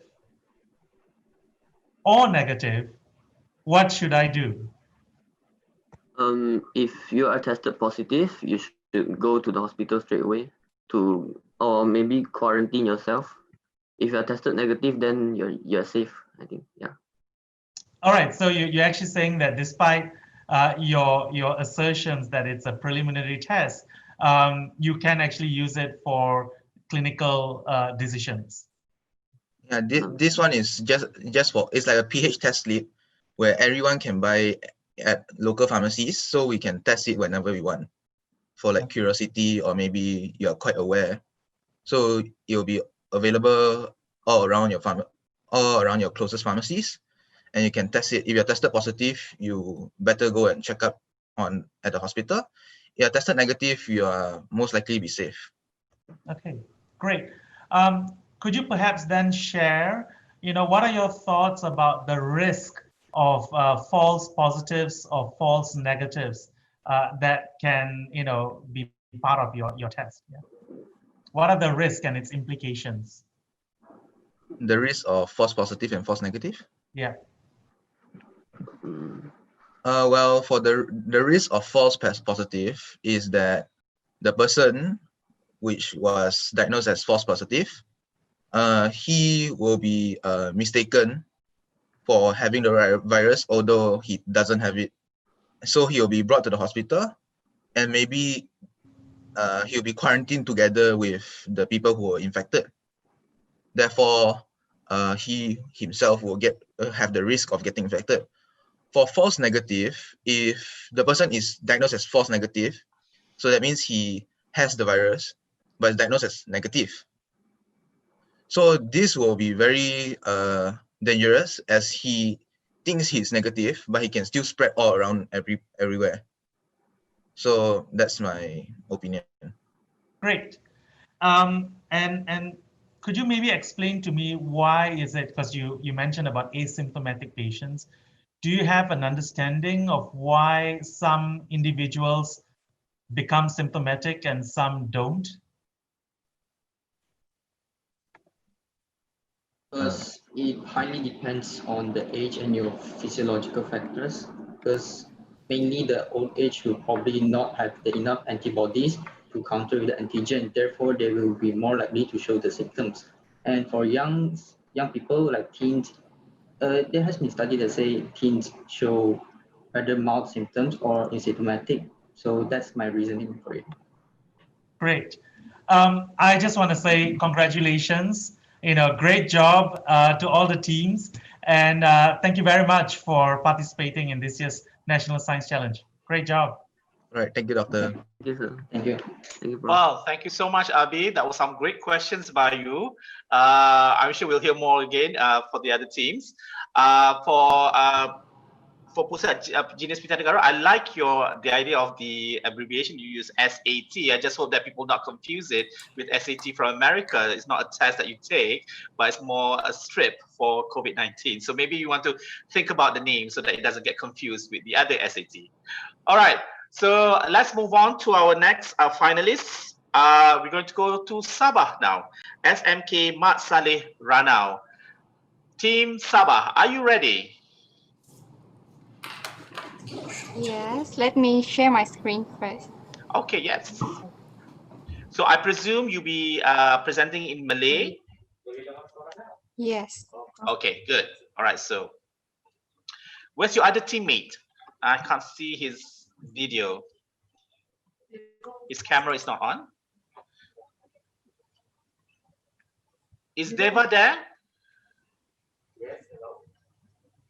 Yes, he is. He's trying to connect. Okay, we need him to connect first so that everybody is on. So before we start, so to all the audience watching, there's a little bit of technical issue at the moment, but we'll get there.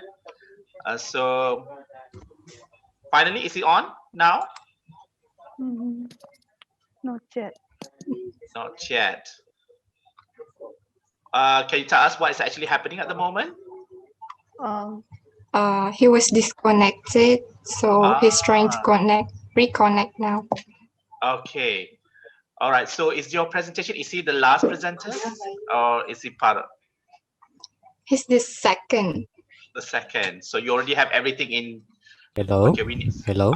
Yes. Welcome back, Mr. Deva. Okay, good. So he's on. Hello. All right.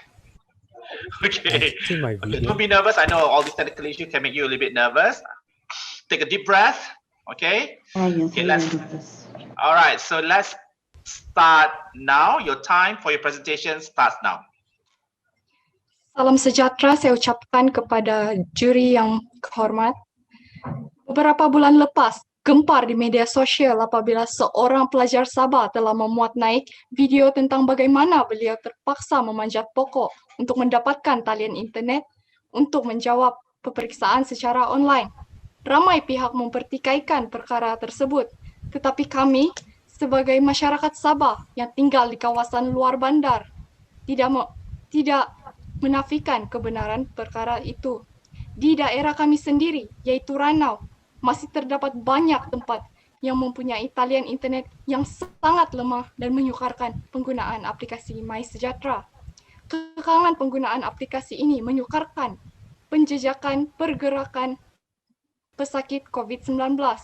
Bukan itu sahaja, penyebab kepada penularan COVID-19 yang kian berubah daripada aspek simptomatik dan asimptomatik menyukarkan lagi usaha kerajaan untuk mengharungi pandemik ini dengan lebih efektif.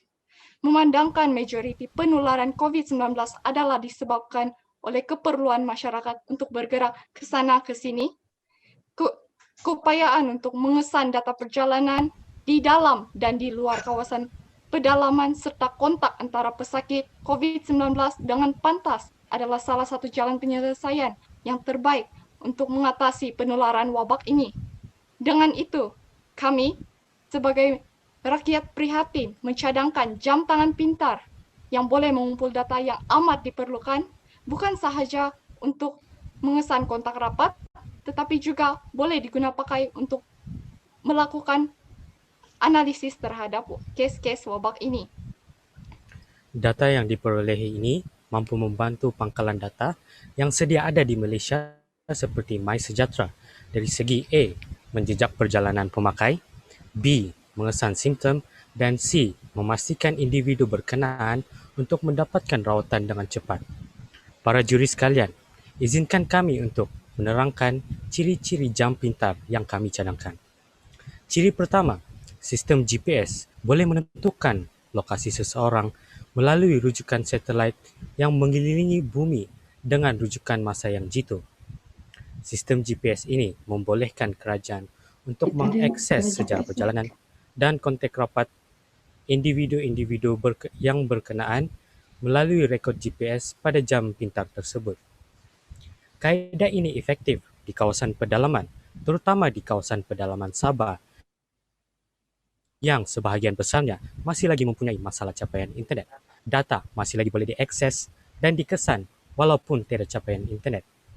Dengan data yang dikesan itu, pihak atasan boleh melakukan swab test dan juga kuarantin boleh dilakukan ke atas suspek COVID-19 dengan lebih cepat. Ciri kedua, jam pintar ini mempunyai sensor suhu bagi mengesan suhu tubuh badan dengan menggunakan teknologi LM35 dan sistem Arduino. Ciri ini adalah penting kepada golongan berisiko yang mempunyai tahap imuniti rendah iaitu warga emas dan kanak-kanak agar pemantauan simptom sentiasa dapat dilakukan. Apabila jam ini dipakai di pergelangan tangan, sensor suhu ini akan mengambil suhu dengan mengesan suhu badan lalu menukarkan tenaga haba yang dibebaskan kepada tenaga elektrik yang akan dihantar dalam bentuk analog kepada sistem Arduino. Data ini akan ditafsir kepada bentuk digital yang seterusnya dipaparkan dalam skrin digital pada jam ini. Secara kesimpulannya, jam pintar ini boleh mengesan pergerakan, mengumpul data perjalanan serta suhu, dan membolehkan simpanan data digunapakai untuk analisis kes penularan COVID-19. Selain daripada dua ciri utama, kami juga memastikan bahawa jam pintar ini dilengkapi dengan sistem peringatan yang akan mengingatkan pemakai untuk mengamalkan prosedur operasi standard dan memenuhi cita rasa pemakai seperti ringan serta selesa, dan juga mempunyai ciri-ciri Fitbit seperti sensor denyutan nadi, penghitung langkah dan merekodkan jarak larian. Dengan itu, kami dari SMK Mat Saleh ingin menggesa pihak pembiaya untuk membiaya jam tangan pintar ini untuk kebaikan semua pihak. Kerana jam pintar ini boleh membantu dalam penguasaan maklumat dan pemantauan kendiri dalam memutuskan penularan COVID-19. Hashtag kita jaga kita dengan jam pintar. Sekian, terima kasih. Alright, thank you. What a fabulous presentation. Hashtag kita jaga kita. Okay, good. Alright, so let's move on to the question and answer round.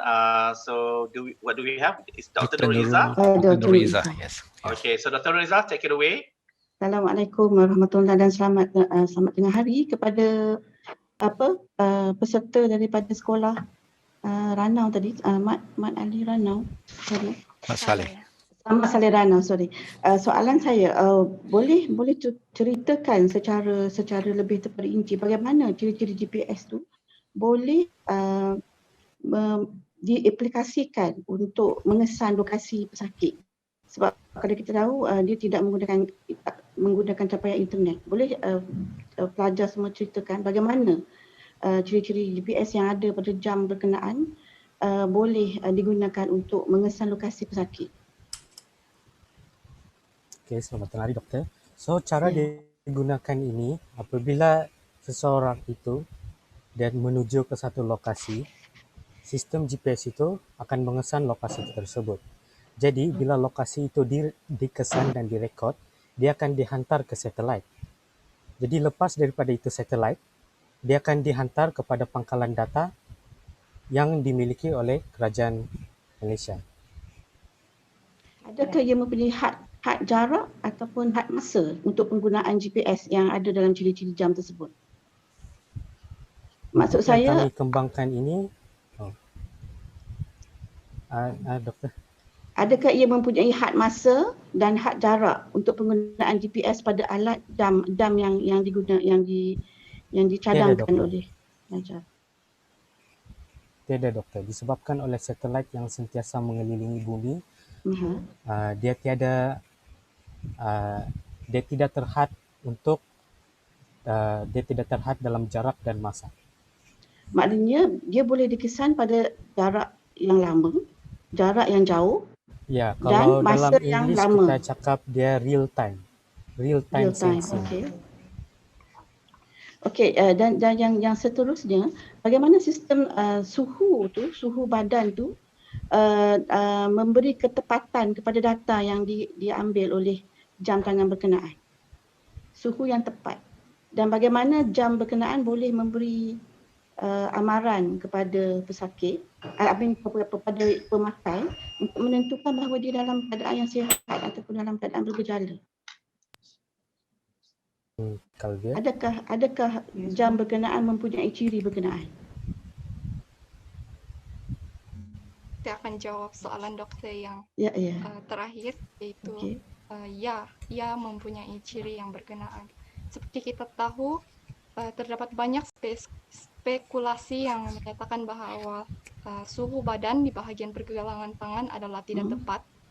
Oleh itu, kami telah menjalankan kajian pendek yang kami telah mengukur suhu di bahagian pergelangan tangan dan juga di dahi. Oleh itu, perbezaan suhu badan di dahi dan di pergelangan tangan adalah 1 degree Celsius.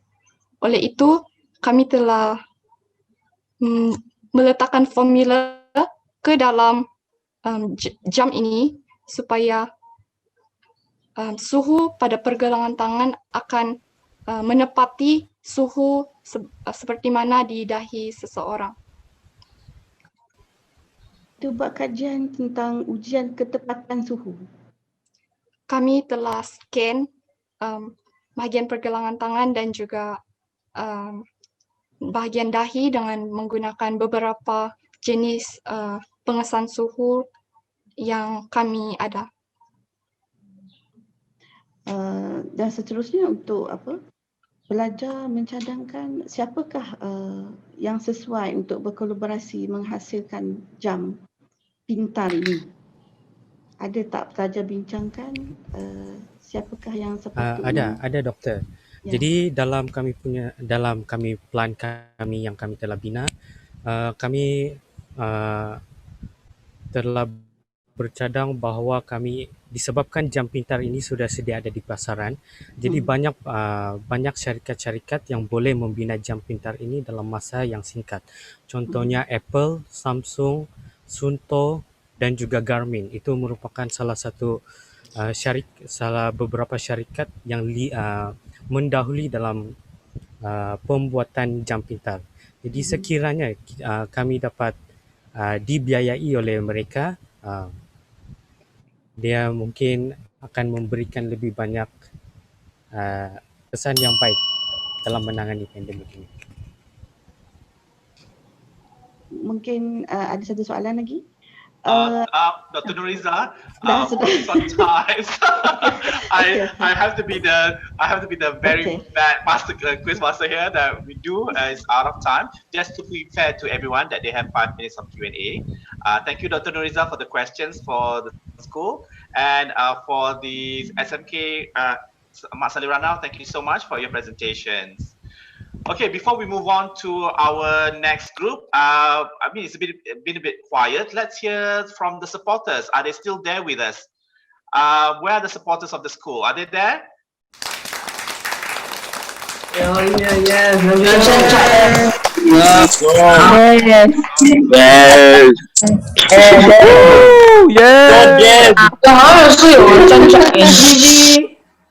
Yeah. Definitely, they're still with here. They're still with us. They're still supporting their schools. Want to see their school succeed. And how are you guys getting along? Are you feeling happy with your school performance so far? Yes. Okay. Get more of your friends to support this. Go on YouTube, go on ASM FB webpage. Ask them to come live and see the school performs. Okay. So thank you so much. Okay. Yes. Right. Betul. Enough now. Betul. Okay, thank you, supporters. Thank you so much for being still with us. Just now, Mak Salirana talked about hashtags. So do remember, we do have a few hashtags going around. One thing is hashtag VNSC. So if you have any comments and anything that you want to add, go to the hashtag VNSC. We also have hashtag Minggu Sains Negara. That's as well. And the last one, science. So please go and put up anything that you want, anything related to science, anything interesting that you want to add, or any word of encouragement for your supporter on hashtag VNSC. So please do that. I know you guys are all there and are very tech savvy and always on your mobile, so there's no harm in adding more comments and pictures or anything interesting on hashtag VNSC. All right, so let's move on. We have 2 more schools to go, and let's invite SMJK Jitsin. Hi. Hi, boys. Are you guys online now? I have a request. Okay. Can I? Okay, now. Okay. Because I'm going to show my. Okay, just saying, because I know you guys are actually in the same room, so you have to be very careful who has the mic on. If not, we'll be hearing echoes, and so do be careful whoever have their mic on at any time. So I'm allowing you now to first put on the slide first before we start the time. Okay, so is it okay to turn off the virtual background? It's up to you. It's okay. It's fine. Okay, thank you. Mute. Okay. I just have to make sure. Are you guys ready now with your presentation? Can you hear me? Yes, I can hear you. Are you guys ready? Can you hear me, sir? Yes, yes, we can hear you very clearly. So are you ready? Okay, I'm ready. Ready? Okay. Your time starts now. A very good morning to the organizers and judging panel of Virtual National Science Challenge. We are from SMJ KGC. I'm Hong Shing, the project manager. How serious is COVID-19? The number of cases in November is double and more than October, and this has caused the government to order CMCO for most states. However, can this be once forever solution? We have an answer. Let me introduce our technical expert Lim Wen Hao to share about temperature distance awareness badge, TDA badge. Please. Hi.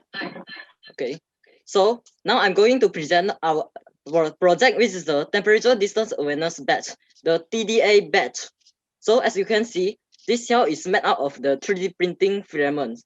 So, okay, we use the Tinkercad and also the Autodesk Fusion 360 to make this cell out. And then to make our explanation clearer, we will use the dissected part of the prototype. So this is our prototype. Okay, and then there are three functions on our prototype. The first function, number one, it can detect the social distance between its citizens. Our prototype can help you to practice the social distancing of 2 meters. So this is the distance sensor.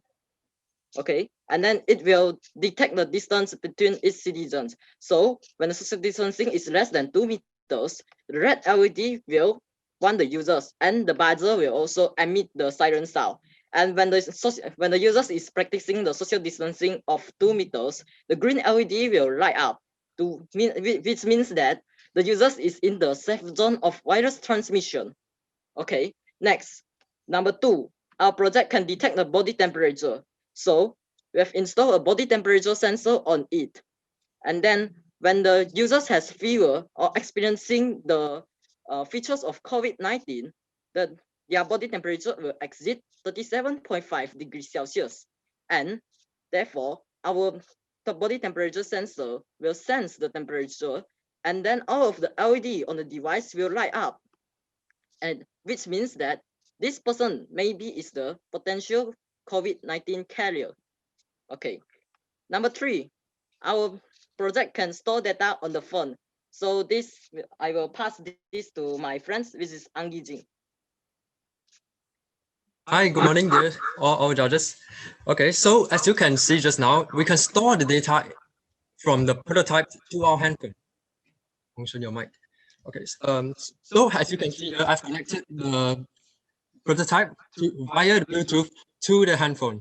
And as you can see from the screen, there is a lot of data that is included. First thing is the time, date, and the latitude and longitude. And the third thing is the temperature and social distance between one another. By using the Bluetooth module, that shown in the as shown by the technical expert, there is the Bluetooth module that is connected via the Bluetooth to the handphone. So what can the handphone do? So now the technical expert will demonstrate what will happen when the distance is less than 2 meters. Keep a social distance of 2 meters. So as you can see here, you can listen. There is a warning. Keep a social distance of 2 meters. By the app created by ourselves. Yes, this is an app especially designed by ourselves, by us, to connect it with with our prototype, so as to warn the users and also keep track of the users. But at the same time, when the temperature, as you can see by the technical expert, we are using the lasers to create a high temperature situation. So when the temperature is too high, exceeds 37.5 degrees Celsius, the app will automatically warn the user. Yes, this is our app. Okay, so now I'd like to proceed to let my friend, the project manager, and to explain about the hexagonal packing. So just now that I hope that you can understand totally about the prototype. Now I'm going to introduce another project, another idea of our team. So the asymptomatic packing is the best way of utilizing the place that we sit. For example, we have the sitting plan of our school hall. This is the sitting plan of our school hall that we can store 294 people, but at the same time. But by using the hexagonal packing, we are going to increase 3 rows more. That is, we can increase 63 more people at the same time. That is very efficient, and by the same time, most importantly, of course, we are abiding by the SOP rules. Thank you. Wow, thank you very much. As SMJK just saying, wow, you're trying to do 2 things at once. You have the TDA and also how you're going to do social distancing in your school. Well done. That was very good. I will let Prof. Awang take on for the Q&A. Right. Thank you very much for the project. I was just wondering, how do you plan to take this further? Do you plan to partner with anyone to take it further? So I'll let my technical expert to explain about it. Hi. So I'm the programmer of this device. So I have used the Arduino IDE, which you can see from here. This is the microchip. Yeah, maybe a little bit messy. Okay, so this is the Arduino board, and we use the software to program this device, and the microorganism, like the microchip, will control all of the components in the device. Okay. So how do you plan to take this further, to make it more practical, not such a mess of wires, for example? Yeah, this is the final product of our device. Okay. So this is made out from the 3D printing, and then this is the cell. So this is the microchip. Okay. Yeah, you can see it from. Okay. So do you think device. Do you think you have any? Now it's too near with the screen, so the alarm will light up, which wants the users to keep a social distancing of 2 meters. Okay. Yeah. What do you think are potential concerns about this kind of device? Are there any potential concerns? Yes, I'll answer this. There is a potential concern on the device is because the people think that this high cost, or people think that people will refuse to wear the badge when they are going onto the street. And our solution for this is the mass production, because the mass production use the automated technology. By using this technology, it can save the cost for the salary, and also it can produce products that is totally similar and high precision. So the first problems is the high cost has been completely solved. And for the second problem, which is the people refusing to wear the badge when they are going onto the street, I think we can use the law enforcement, same as the mask, because if you are noticed by the police that you are not wearing a mask, you can be fined 1,000 ringgit. And this concept can be used to the electronic badge, to the TDA badge. I think that's our solution for these problems. Thank you. Okay, so are you planning to commercialize this product? Obviously, somebody has got to pay for it, right? So, who are the potential investors for this kind of product? For this potential investor, I think the potential investor can be an Intel, can be Microsoft, can be GPS. Because by using these technologies, we can spread this technology TDA batch to a worldwide, and the cost will be lower to a very low cost, because the mass production, the mass is very big, and by cooperating with these big companies, we can reduce our costs and have the cooperation and collaboration with other countries. Thank you. What is your current cost of producing in addition, this? I think that we can suggest this idea to the government, because this prototype is to help all citizens in Malaysia and other countries to keep a social distancing of 2 meters and aware of their body temperature, so that they can have an early diagnosis in the COVID-19 test. Right. Okay, I was just wondering, how practical is this device? For example, if you go to the market, then obviously you're going to bump into a lot of people, right? So they're going to have a lot of data which says that you've been too near too many people. So how practical is it going to be? Yeah, that's why. So our device is to prevent them from staring too close, and because the cluster of COVID-19 will happens. Okay. and then the transmission of the virus will be higher, the red. Right. Okay. What is the cost of producing that single device that you have made? Did you find out the cost? Yeah, the cost is quite relatively low because we use the internet as an as a method to by using the online shopping, and currently because we are using the voucher for the Double 11, so we get more discount. And for this prototype, what is the cost now? How many ringgit is it? Now is around 20 ringgit. 20 ringgit for the whole device? Yes, 20 ringgit. 20 ringgit? Yes. Okay. Do you think there are any legal concerns if you say that the government should enforce this device, that people should wear this device as a legal requirement? Do you think there are legal concerns there? I don't think there will be a legal concern because it is same as a face mask. Like people won't quarrel for the liberty of wearing a face mask, but why people quarrel for liberty to wear the TDA badge? So I think that if the concept is the same and the government will provide this TDA badge, I think there won't be a concern. Thank you. Thank you very much. All right. Back to you, Thank Dr. you Ibrahim. Thank you very much for the questions. Well, the TDA, another thing that we have to wear, the TDA badge. You were talking about, well, you should ask the government. Well, we have a government representative here. Minister Khairi is here, so he's listening to all your ideas, maybe taking some notes down. But I was thinking of the voice just now, that you were talking about, like if you're close, there's a sound that you make. Maybe we can make it more Malaysians, or maybe, if you go into America, maybe say, hey girl, you're too near, or something like that, those kind of very interesting words just to make it more fun, Well, thank you so much. I do also like your idea of those hexagonal packing. I'm a chemist. I know hexagonal packing has the most they do optimize the distances, so very good on you on that. So thank you so much, SMJK Jitsin, on those two proposals to combat COVID-19. Thank you, sir. All Thank right. you, sir. All right, so our last final school for the prototype pitching. So we are going to Terengganu, Kuala Berang, MRSM Kuala Berang. Are you guys ready? Are you there? Yes, yes. Okay.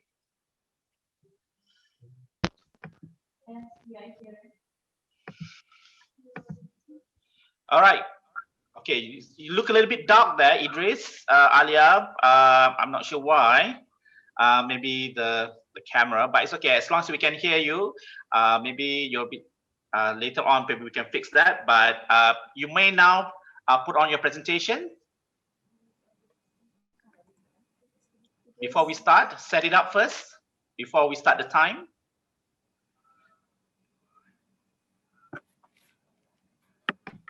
Okay. Can I just ask, are you guys all in the same room or different rooms? We are in the same room. Okay, so please be careful about the echoes. So just in case if one presenting, so make sure the others switch off their mic so that we have a clear voice on your presentation. Okay, so if you guys are ready, we are ready. So your time starts now. Assalamualaikum warahmatullahi wabarakatuh, and good morning to everyone. My name is Alia Maisarah bin Muhammad Badal Ikhwan from Sains Negara, Kuala Berang. One way to tackle the pandemic is by the implementation of the physical distancing. The World Health Organization, WHO, has been urging the society to apply physical distancing since the early stage of the COVID-19 outbreak. Following the cancellation of large events, studies have shown how the physical distancing helped in the flattening the curve of the virus spread. But only a handful of people are aware of the government's recommendation. So you might know that our main focus in our video on YouTube is fighting the coronavirus by maintaining the physical distancing. So, in our video, we have created our project to help people maintain their distance in a range of 1 meter. So, our project is called Smart Distance Detector, or known as SD. I pass my presentation to Nurin Farha. Thank you, Alia. So I'm Farha. Now with me is our old project. As we detect people that are less than 1 meter. So the buzzer will produce Ya, big apa aja? sound to alert us about everything in our surroundings, such as people and also objects. I'll show you. Apa kita background, kita background. So the closer the object, the buzzer will produce sound more frequently. But after we created this product, we have realized that it is hypersensitive to everything within 1 meter. Just imagine that the product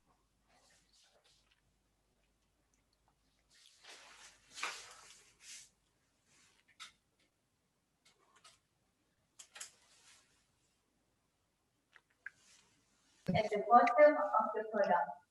So this is our new project. So as you can see, the green thing under the product is the rechargeable battery. And then we also put USB part at the side of the product. As you can see, you don't have to worry about the energy wasted because we also put the switch button to control the usage. Then, in our old project, we used the Maker Uno as the processor board, but now we have replaced it to Arduino Nano to make it smaller, cheaper, and easier to bring. So I pass my presentation to Muhammad Idris.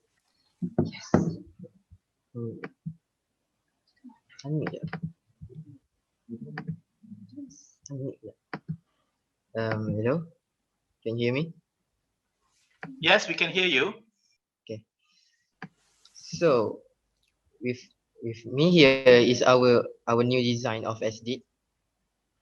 So we have changed the design to a more watch-like design so that it is more comfortable to wear and easier to carry around. We also add a strap that is a freestyle so that everyone can wear it. At the side of the SD, we have add ultrasonic sensor to detect people that are less than 1 meter from us. When it detects people, the buzzer will start to produce sounds more frequently, the buzzer here.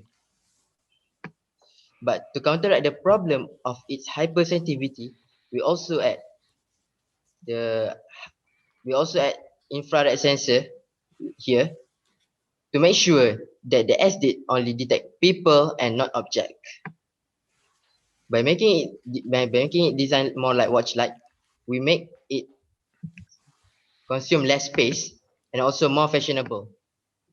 By making it more fashionable, I think we can attract people attention to it and people might start to wear it. There's also a screen up here to show the percentage of battery, or also maybe become a watch that shows the time. There's also the LED part here to indicate the amount of battery left. When the battery starts to be low, the LED will be red, and when charged, if it's full, the LED will shine with green light. Our design here is to make sure that people will like it.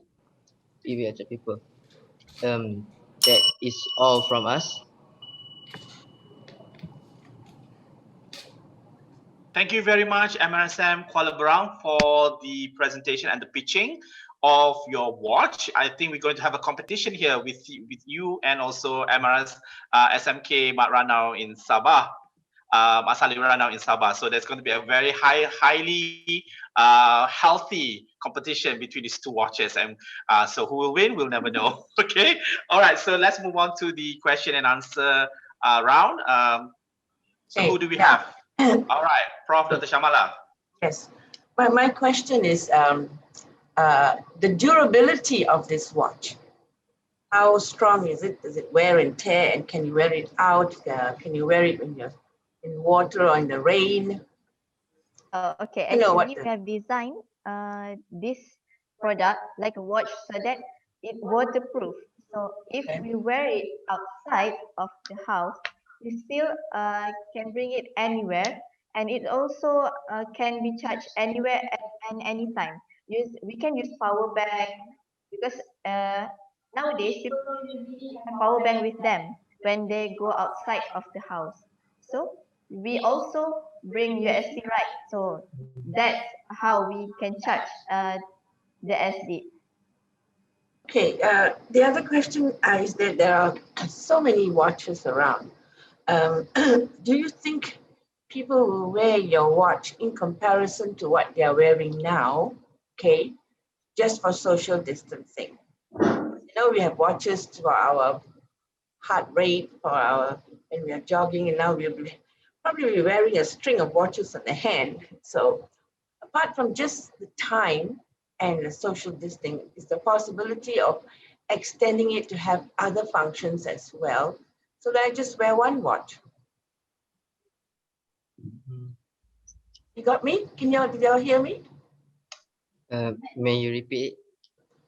Okay, all right. You do know we have many watches, right? Sometimes we have for exercises, we have one that tells us our heart rate and so on. And now we have this watch that we have come up, this time, okay, will it have a stopwatch when we go running and jogging and social distancing? So I want to know the possibility of extending the functions of the watch that you have made to include all of these, or some of them. It is possible to extend the function of it because it is a simple, it's simply to detect people. Maybe we can add to smartwatches to improve smartwatches, since it might be more like an upgrade to others than an independent item as it is. Okay, is there a possibility of making the watch more attractive? I mean, you're saying that your watch will, everybody will want to wear it, okay? Why would they want to wear it? From the watch that we normally have already, if you see your own watch, compared to that watch, would they wear it? Maybe we would like to. Maybe we can attract people by making it design more compelling to their eyes, making and adding more functions so that it will attract more people. As I said, maybe you can mix it with smartwatches. Maybe have a company, have a sponsorship from maybe Okay, Apple or Samsung. what about the cost of the watch and whether you have attempted to look at the business side of it, the marketing and the people you are going to sell it to, maybe? Have you looked at the marketing and maybe finding a partner to manufacture in a larger scale when you add on the functions? This watch is a very affordable and we can make this project to be a reality. And I think because it's a very affordable and reasonable to everyone. Okay. Yes. Anyone can. Okay. Yeah. I have no more questions, Abby. Okay. Yeah, over to you. All right. If there's no more questions, I mean, we can still have one. Oh no, we only left 30 seconds now. So thank you very much, Prof. Shamala and all the judges. And thank you very much, MRSM Kuala Berang, in answering those questions. There was a little bit of a technical issue, but we managed to go through it. And so that's it. Oh, sorry, I'm mumbling my words. I'm so nervous as well. Thank you so much again. We are at the final, at the end of the pitching round. So we have been through 2 rounds, the lightning round and also the pitching rounds. Congratulations to all for giving your best answers and best pitching. And I see some really good products that might well be adopted by some companies. There might be some companies are listening to it, I don't know, to our live telecast. And here I would like to say thank you again to ASM for giving me the honor to be the quizmasters this round for the virtual NSC. And I'll pass you back to our MC of the day, Mr. Nazmi. Thank you, Dr. Ibrahim, for conducting the lightning questions and the prototype pitching rounds. Also, a big thanks to our judges. While our judges finalize the scores, let us hear from our guests of honor. Ladies and gentlemen, please join me in welcoming the President of the Academy of Sciences Malaysia, Yang Berbahagia, Professor Dato Dr. Asma Ismail, to deliver her welcoming remarks.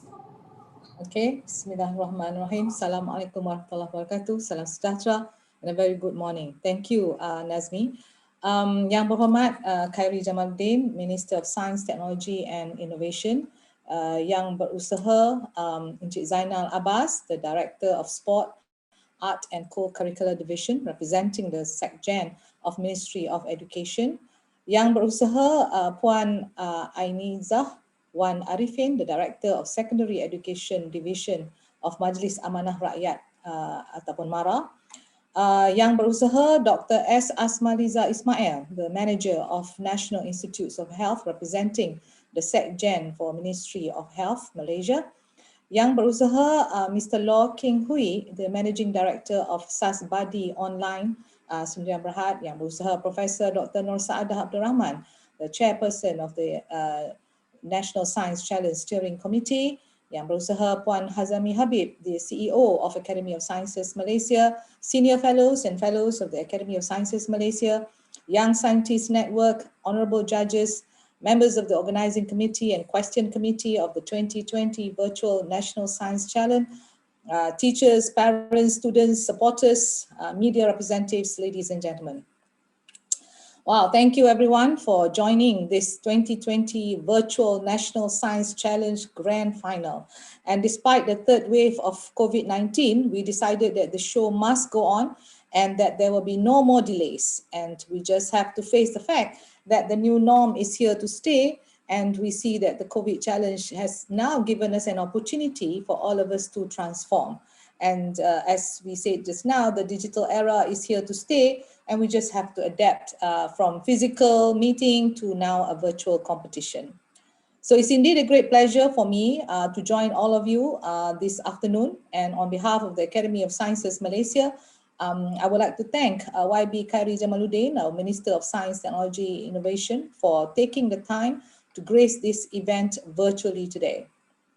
So ladies and gentlemen, as the nation's thought leader for matters relating to science, engineering, technology, innovation, ASM is committed to build an innovative ecosystem for Malaysia to achieve the status of developed high-tech nation while addressing the prosperous, harmonious, and sustainable future aspirations that are aligned with Malaysia's shared prosperity vision of 2030.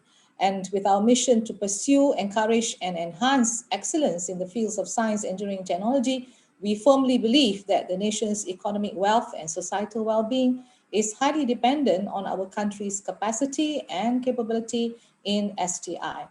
So in order to bring this to reality, it is vital for us to nurture our STEM talents by cultivating the interest of youth in STEM with the end game for them to pursue an education and career in STEM. Okay, you may ask the question, why a career in STEM? So as you know, COVID-19 has caused a mega disruption in the economy of the country to the point that many shops and many industries have to close down. But interestingly, this is what you need to see, that the industries that thrive, the industries that survive the COVID-19 challenge are basically STI-driven industries, especially with the digital services like the Amazon, Zoom, Netflix, e-commerce, that all uses artificial intelligence and machine learning. Therefore, what we are seeing here is that change using disruptive technologies is inevitable, and that the future of innovation-based economy will be powered by STI. Therefore, it is imperative that we at ASM must not only inspire your interest in science, but also reignite your minds to see the wonder, the excitement, and above all, the relevancy of science, engineering, and technology in providing solutions from everyday problems to complicated ones. And always when providing the solutions, we need to infuse them with creativity, with innovation into the process. Now, over the years, ASM has conducted several awareness and talent programs to educate students, parents, public on the importance of STEM knowledge and competency. And among the flagship programs that we have conducted are the National Science Challenge, the Science Ambassador Program, and the Science Outreach Program. And besides ASM programs, we have been committed to actually support MOSTI by being one of the implementing agency in Minggu Sains Negara since 2018. And I would like to take this opportunity to thank MOSTI for recognizing ASM as the best implementing agency for Minggu Sains Negara in 2019. And these programs, including the Minggu Sains Negara, have proven to be able to enhance the minds of the younger generation as well as provide an understanding on the importance of STEM in our daily life. So ladies and gentlemen, ASM has been organizing this National Science Challenge or NSC since 1999, long time ago. And this year it is special because this is done as part of ASM's 25th anniversary celebration. The National Science Challenge serves as a platform to nurture scientific minds and interest in STEM among the youth in order to develop future high-skilled talents and leaders to enable Malaysia to become a high-tech nation. The National Science Challenge aims to develop young talents who are both theoretically and practically proficient in STEM. It's also the platform to educate the public, especially parents, on the importance of science in our daily life and enhance the scientific thinking among the students, which includes nurturing the aptitude in evidence-based practices such as analyzing data in order to come up with new ideas and translate them into prototypes or real-life solutions. As parents, teachers, and members of civil society, I think it's high time that we change the question to our children, what do you want to be when you grow up? To now a new kind of question. What kind of problem do you want to solve when you grow up? So students, as I see today, can no longer sit back and rely on their textbooks to retrieve knowledge, but they also need to now acquire knowledge by experience. And experiential learning, I think, is very important in order to provide understanding of the problems to be solved so that the solutions provided can be more dynamic and can be more holistic. And that basically is the focus that we hope can be highlighted through this virtual National Science Challenge. Ladies and gentlemen, I'm proud to share that we have received strong support from the students all over Malaysia every year. And this year is no different. With the advent of COVID-19, this competition has been organized virtually in accordance with the guidance from Majlis Keselamatan Negara and advice from the Ministry of Education Malaysia. The global pandemic is also the reason why we selected the theme, which is towards a pandemic resilient community through science, as the selected theme for this year's virtual National Science Challenge. And it is hoped that through this theme, our youth are able to fully comprehend and the full impact of the pandemic, and hopefully will spark new ideas in the fight against the virus. So with the pitching, essentially, we want to listen to your ideas on how to make Malaysia pandemic resilient through science. And while you are presenting your solutions, I know this is an interest, some of the solutions are very interesting, but please bear in mind that science and technology alone, or science and technology as we see it, must have the face of humanity. COVID-19 has taught us that science and technology alone will not be able to solve all the problems of humanity, but rather it is the integration of the arts, the science, the technology, humanity, social science, business, and even religion that will provide a more realistic, a more holistic, and a more dynamic solution, and hopefully with values added in so that the solutions must now be delivered in a collaborative ecosystem and no more working in silos. And as you can see from the questions that the judges were asking during the pitching session, there's a lot of social science data that you need to now have in order to be able to answer some of the questions regarding the solutions that you have provided. You concentrated on the science, yes, but there's a need for you to now see various aspects of the human beings when they want to use your product. What is it that they want? What is it they truly want? And what is it they don't really want? Okay. So ASM has basically broadened the participation of this competition by opening it now to Form 1 and to Form 4 students this year. And this hopefully will create an interest and give you more opportunity for the lower secondary students to understand STEM subjects at a deeper level. The competition has also been revamped to be aligned with the new norm. And with the strong support from MOSTI and our strategic partners, we have managed to basically successfully organized our first virtual National Science Challenge. So congratulations to the organizing team for persevering through the many challenging moments, I'm sure, to create this virtual challenge. And this year, I'm proud to announce that there's a total of 1,027 teams from all over Malaysia that have now taken part in the preliminary level of this competition. And today we have seen the top 6 teams competing at the grand final. Now, as far as we are concerned, at SASM, all of the grand finalists are champions. You are all champions in your own way because you are the best 6 teams out of the 1,027 teams who participated in this competition.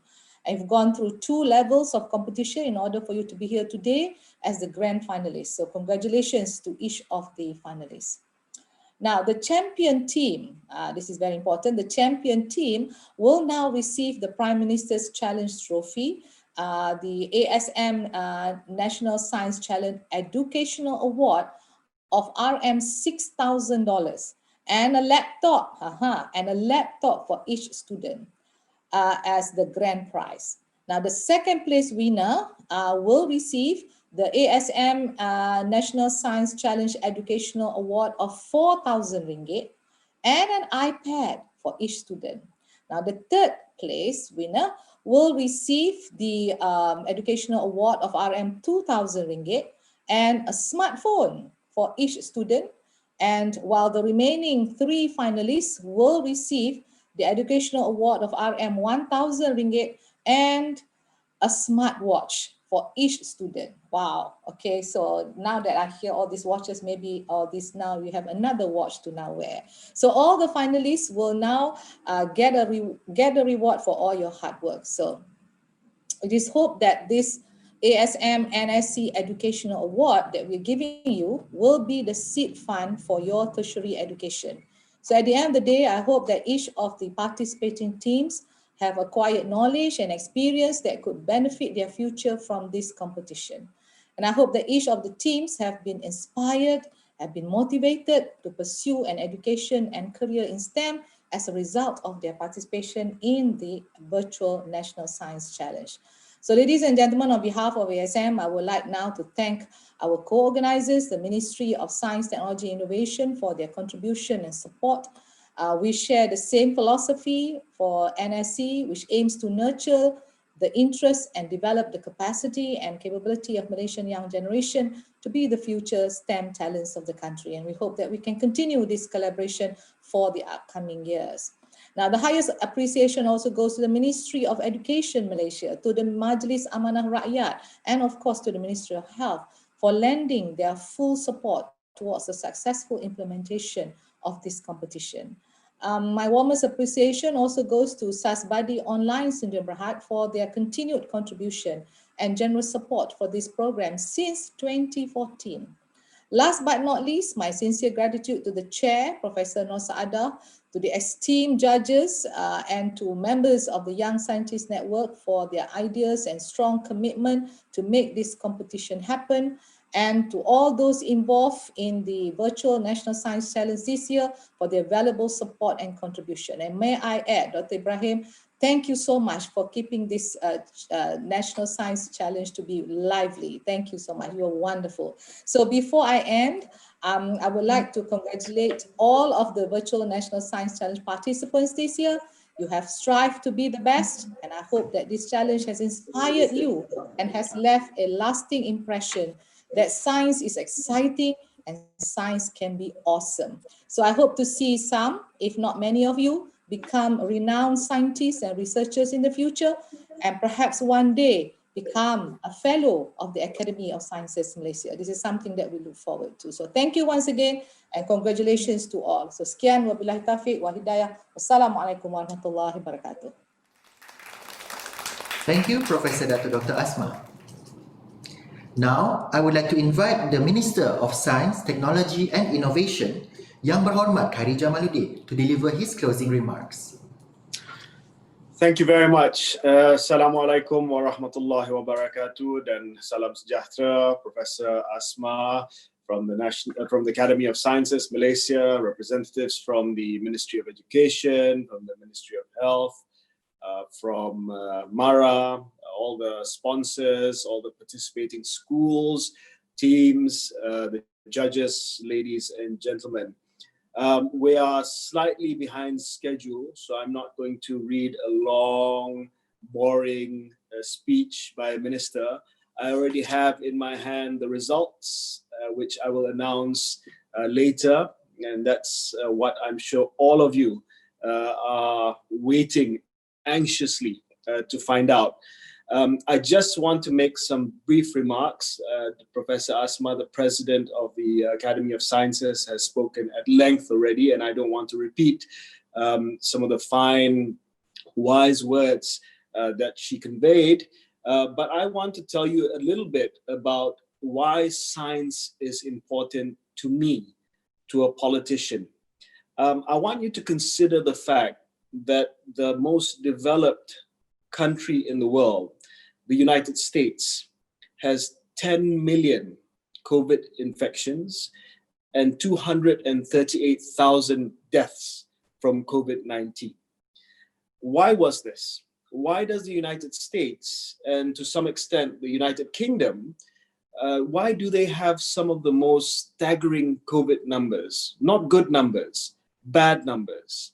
Why is the most powerful, technologically advanced, scientifically accomplished country in the world struggling to deal with this pandemic? And it's quite simple. It's because their leaders, or in particular their leader, soon to be former leader, did not listen to science. And that's why science is so important to me as a politician. As a politician, you must make decisions based on evidence. And a large part of that is science. Professor Asma spoke earlier about the intersection between hard sciences and social sciences. I live in the world of social sciences as a politician. And if I don't marry my world with a world of evidence-based hard science, we end up making the wrong decisions. So in the United States, you have a situation where for the last few years, there's been a denial of climate change, denial of science when it comes to climate change. And therefore, the desire to want to do things to ensure that we slow down the warming of the earth, that we decrease the amount of carbon being let out into the environment, that we reduce our reliance on fossil fuels, was not pursued by their leaders because they didn't listen to the science.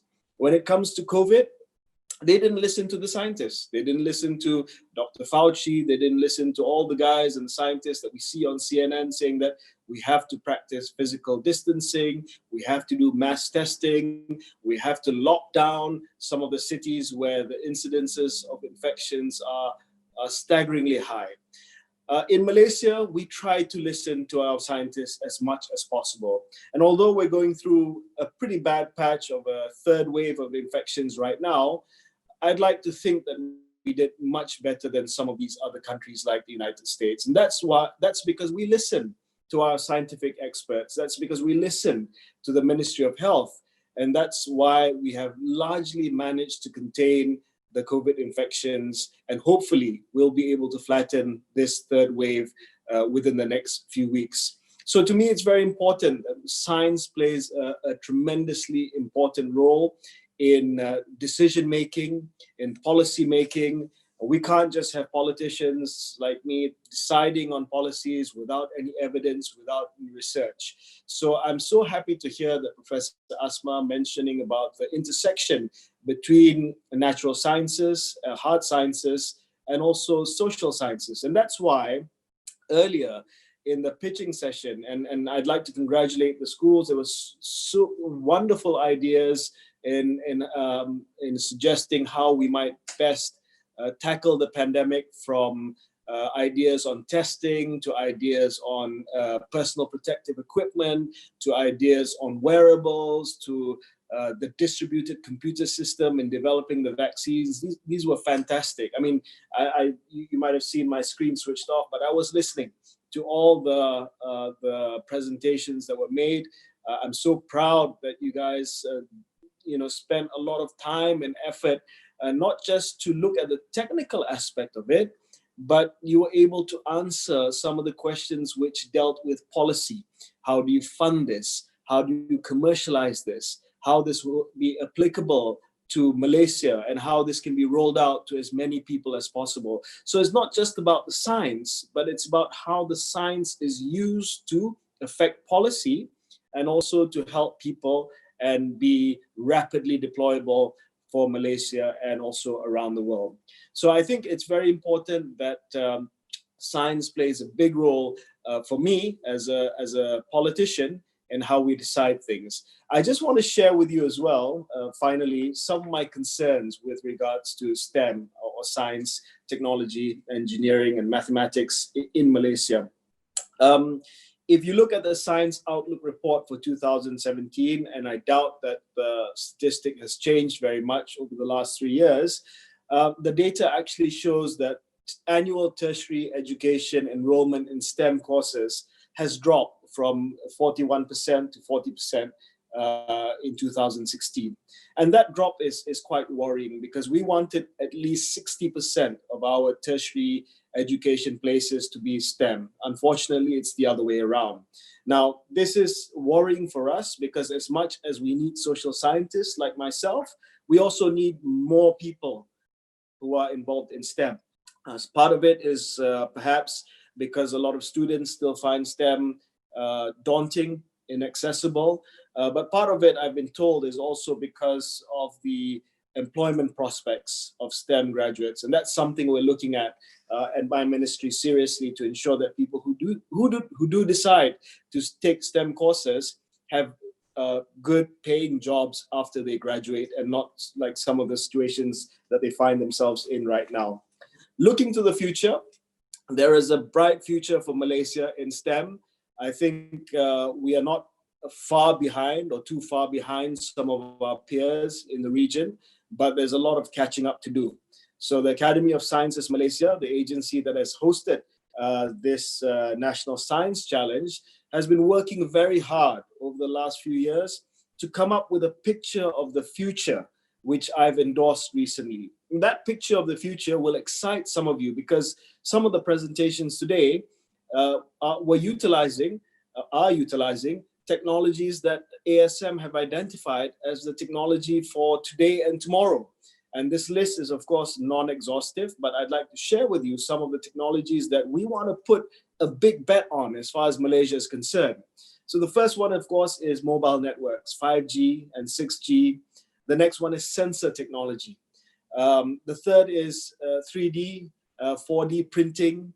The fourth, which is an exciting area which my ministry is looking at, which is advanced materials. Some of you guys touched on it just now. The fifth, of course, is artificial intelligence, and we know that that's going to be a game changer for many, many countries around the world. The sixth is to ensure that everything is safe, and that's encryption technology, cybersecurity. The seventh is augmented analytics and data discovery. The eighth, which we're trying to use during this vaccination rollout, is blockchain, how we can track all the vaccinations that we'll be giving Malaysians for COVID-19 next year. 9 is neurotechnology, and this is a fundamental part of IR4, where it's not the physical, the digital world, but it's also the biological world that is converging together, and it's amazing. And of course, the 10th is bioscience technology. Again, the convergence of just the physical world, the digital world, and the biological world. We're starting to biohack. We're wearing all these wearable devices now, telling us how healthy we are, and maybe from just the analytics, it will also be diagnostic and also be something that we can deploy to treat us in the future. So we've mapped these 10 things against 10 socioeconomic drivers or sectors. So it's not just about the technology, but it's about how that technology is going to make a difference to Malaysians and also to other countries. So we've mapped those 10 technologies with energy. So how we're going to create renewable energy, sustainable energy that's clean, that doesn't require fossil fuels, that doesn't deplete our natural resources. We're going to apply this technology into business financial services so we can grow the economy. so we can ensure that we remain at the forefront of being a business-friendly country.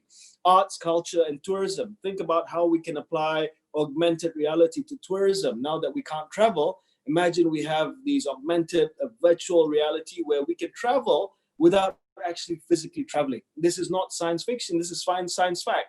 You know, this technology is available today. Medical and healthcare, about how these technologies, sensor technologies, can make us diagnose better, how artificial intelligence can be used to analyze x-rays, and you know, radiologists will work together with AI in order to diagnose much quicker. Smart technology for manufacturing, smart cities and transportation, water and food, agriculture, education, and of course, the environment. So the future is really, really crazy. The future is really exciting. And the key takeaway that I have from today is that I'm so proud that we have young Malaysians like you guys who are already there. You know, you're already there. You're at the cusp of really pushing the boundaries that I spoke of earlier. Now, I just want to end by saying that I want to thank the Academy Science Malaysia for being the host of this. I've just secured in the budget that was announced on Friday a new allocation for something that's called the Tech Olympics in Malaysia, which we're going to start next year. And I want this to be part of Minggu Sains Negara. I want the National Science Challenge to be part of this Tech Olympics. So, I mean, I was the sports minister before, so I'm obsessed with competitions. I'm obsessed with like Sukma Sea Games. I hosted Sea Games. So I thought, why can't we have like an Olympics for geeks? I say that in the nicest possible terms. So imagine a national level competition where, you know, you're coding, your drones, you got robotics, you got science pitch, you know, involving young Malaysians from across the country. 1 week, 1 month, and we find the best. And I think this kind of competition, this kind of emphasis on trying to unearth the best minds with ideas on how to commercialize their invention and in their innovation will push the STEM agenda a long way ahead. And the other thing that we secured in the budget on Friday was maker spaces. So really small science tech spaces that are sustainable, low cost. We're not going to build white elephants. That I want to build in the rural areas, in the PPR flats. So you have your 3D printing there, you have your E&E boards there, and we get all these things out there to areas like, you know, I had school from Sabah, which presented just now, congratulations. And I understand that this is not accessible in some parts of the country, and I want to bring it to all parts of the country. So it's not just kids in the urban areas that have access to these maker spaces, but more of you around the country. So I'm going to end there. I promise not a boring ministerial speech. Thank you very much to ASM. Congratulations to all the schools that were selected for the final round. And as I said, I already have the winner in my hand. But I'm gonna give it back to the MC because I know that he wants to announce some of the other winners before I come back to announce the grand prize winner. Thank you very much. Assalamualaikum warahmatullahi wabarakatuh dan salam sejahtera.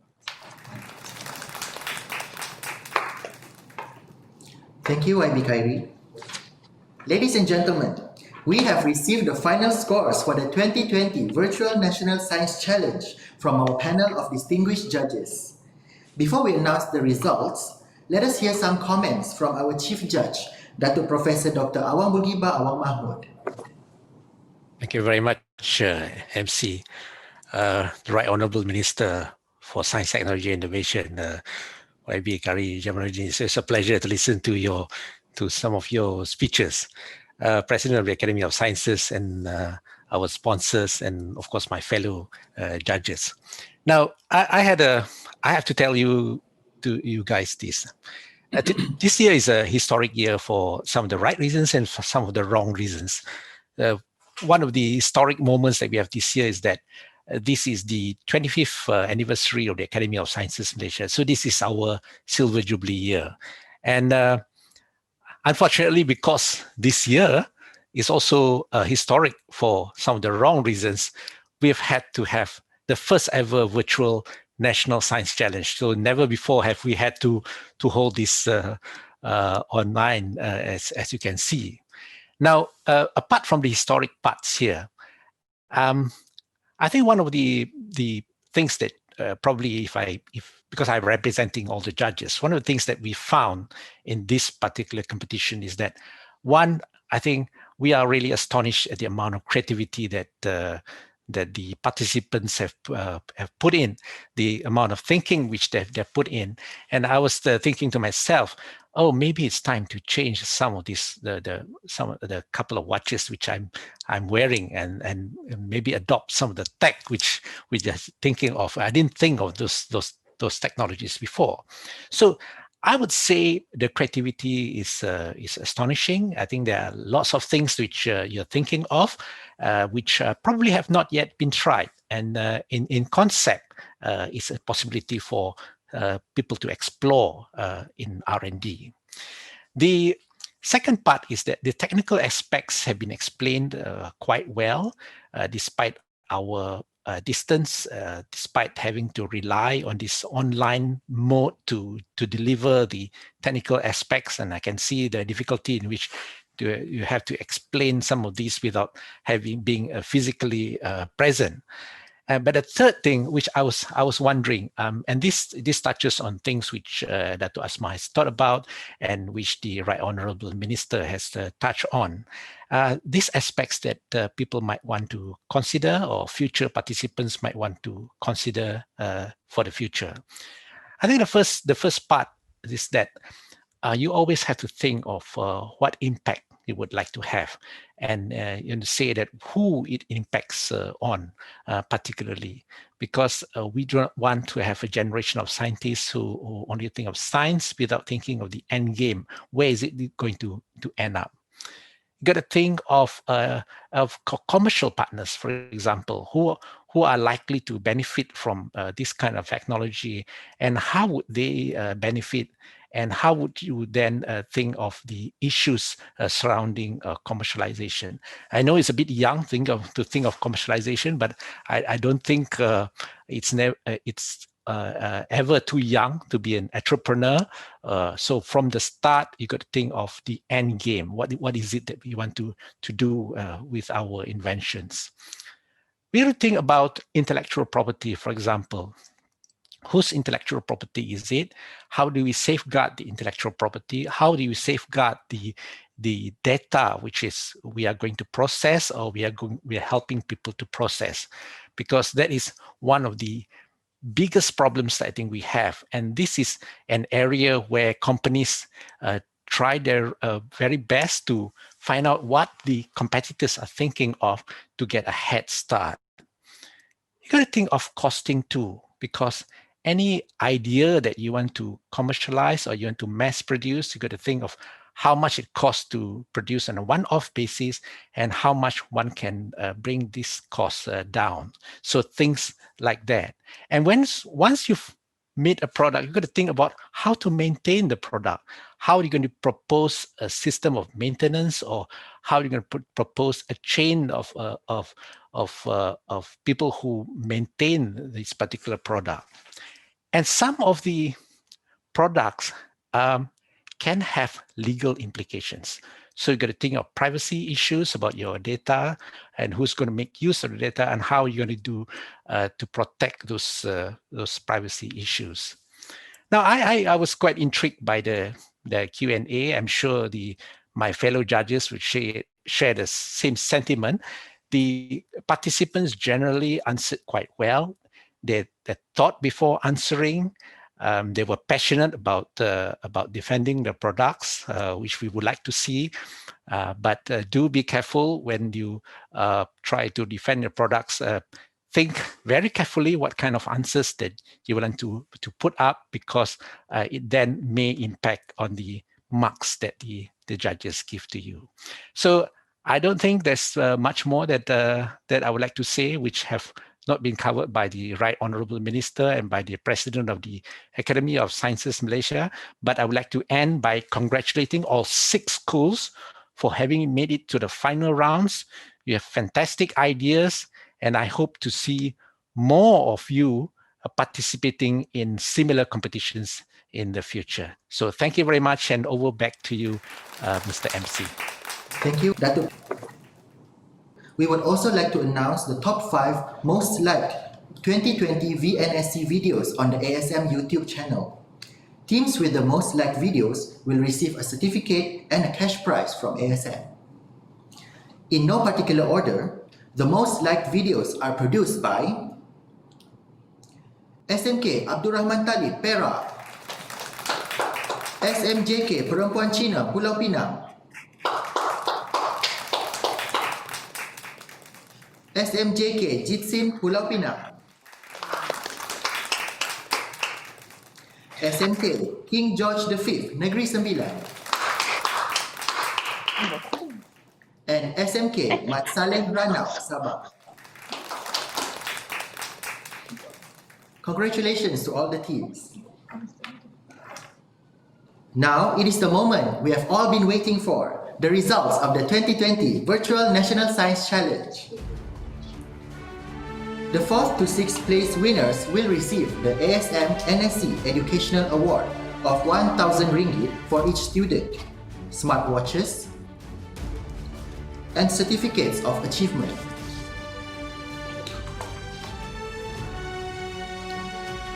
In 6th place, we have SMK King George V, Negeri Sembilan.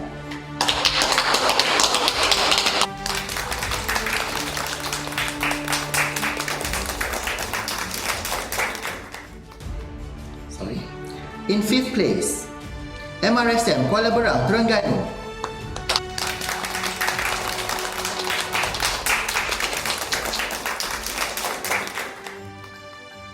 In 4th place, SM Sri Cempaka, Cheras, Selangor. Congratulations to all the teams.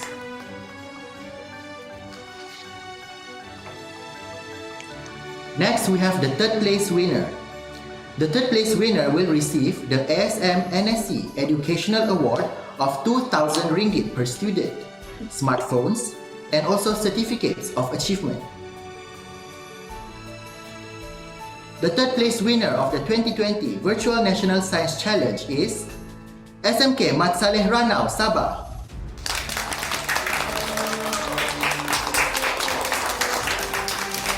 Now, we are left with only 2 teams. Allow me to elaborate on the prizes.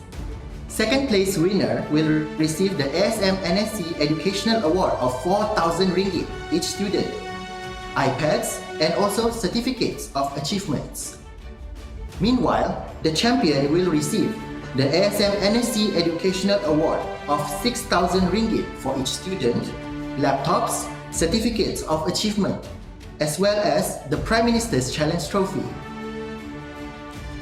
To announce the champion of the 2020 Virtual National Science Challenge, I will pass the honours to Yang Berhormat Khairi Jamaluddin.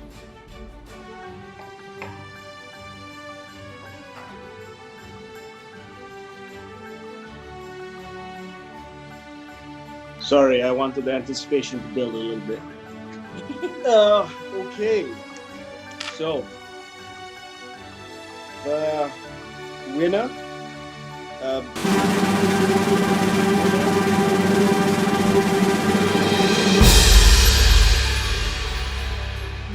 of the 2020 Virtual National Science Challenge is SMJK Jitsing, Pulau Pinang. Congratulations.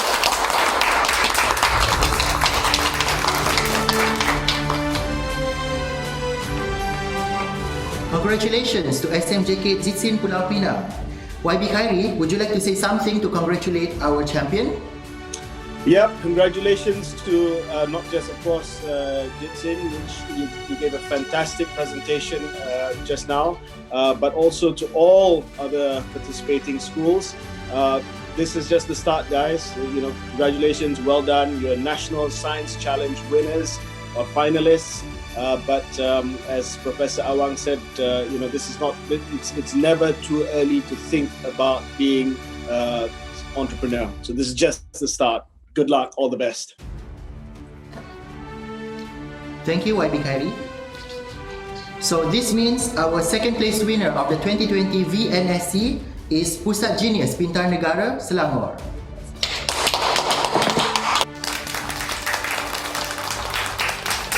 Congratulations to all our grand finalists. On behalf of ASM, I would like to thank everyone for tuning in to the 2020 Virtual National Science Challenge. Also, a big thanks to all the students, the mentor teachers, the YSN ASM Organizing Committee, and strategic partners that have been with us from the start. Our appreciation also goes to Dr. Ibrahim, our quiz master, and also Professor Dr. Nursaada Abdurrahman as the chairperson of our NSC Steering Committee, and also to our distinguished judges. We would also want to thank TV Pendidikan and EduWeb TV MOE as our broadcasting partner for today's event. Before we go, let me end today's program with a pantun. Norma baharu diamal selalu, pelitup muka dipakai sentiasa. Virtual NSC berundur dahulu, tahun depan insya-Allah bersua. Stay safe and have a good day.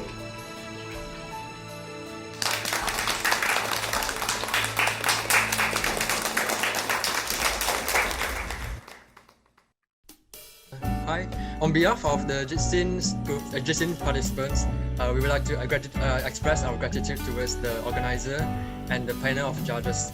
Thank you very much.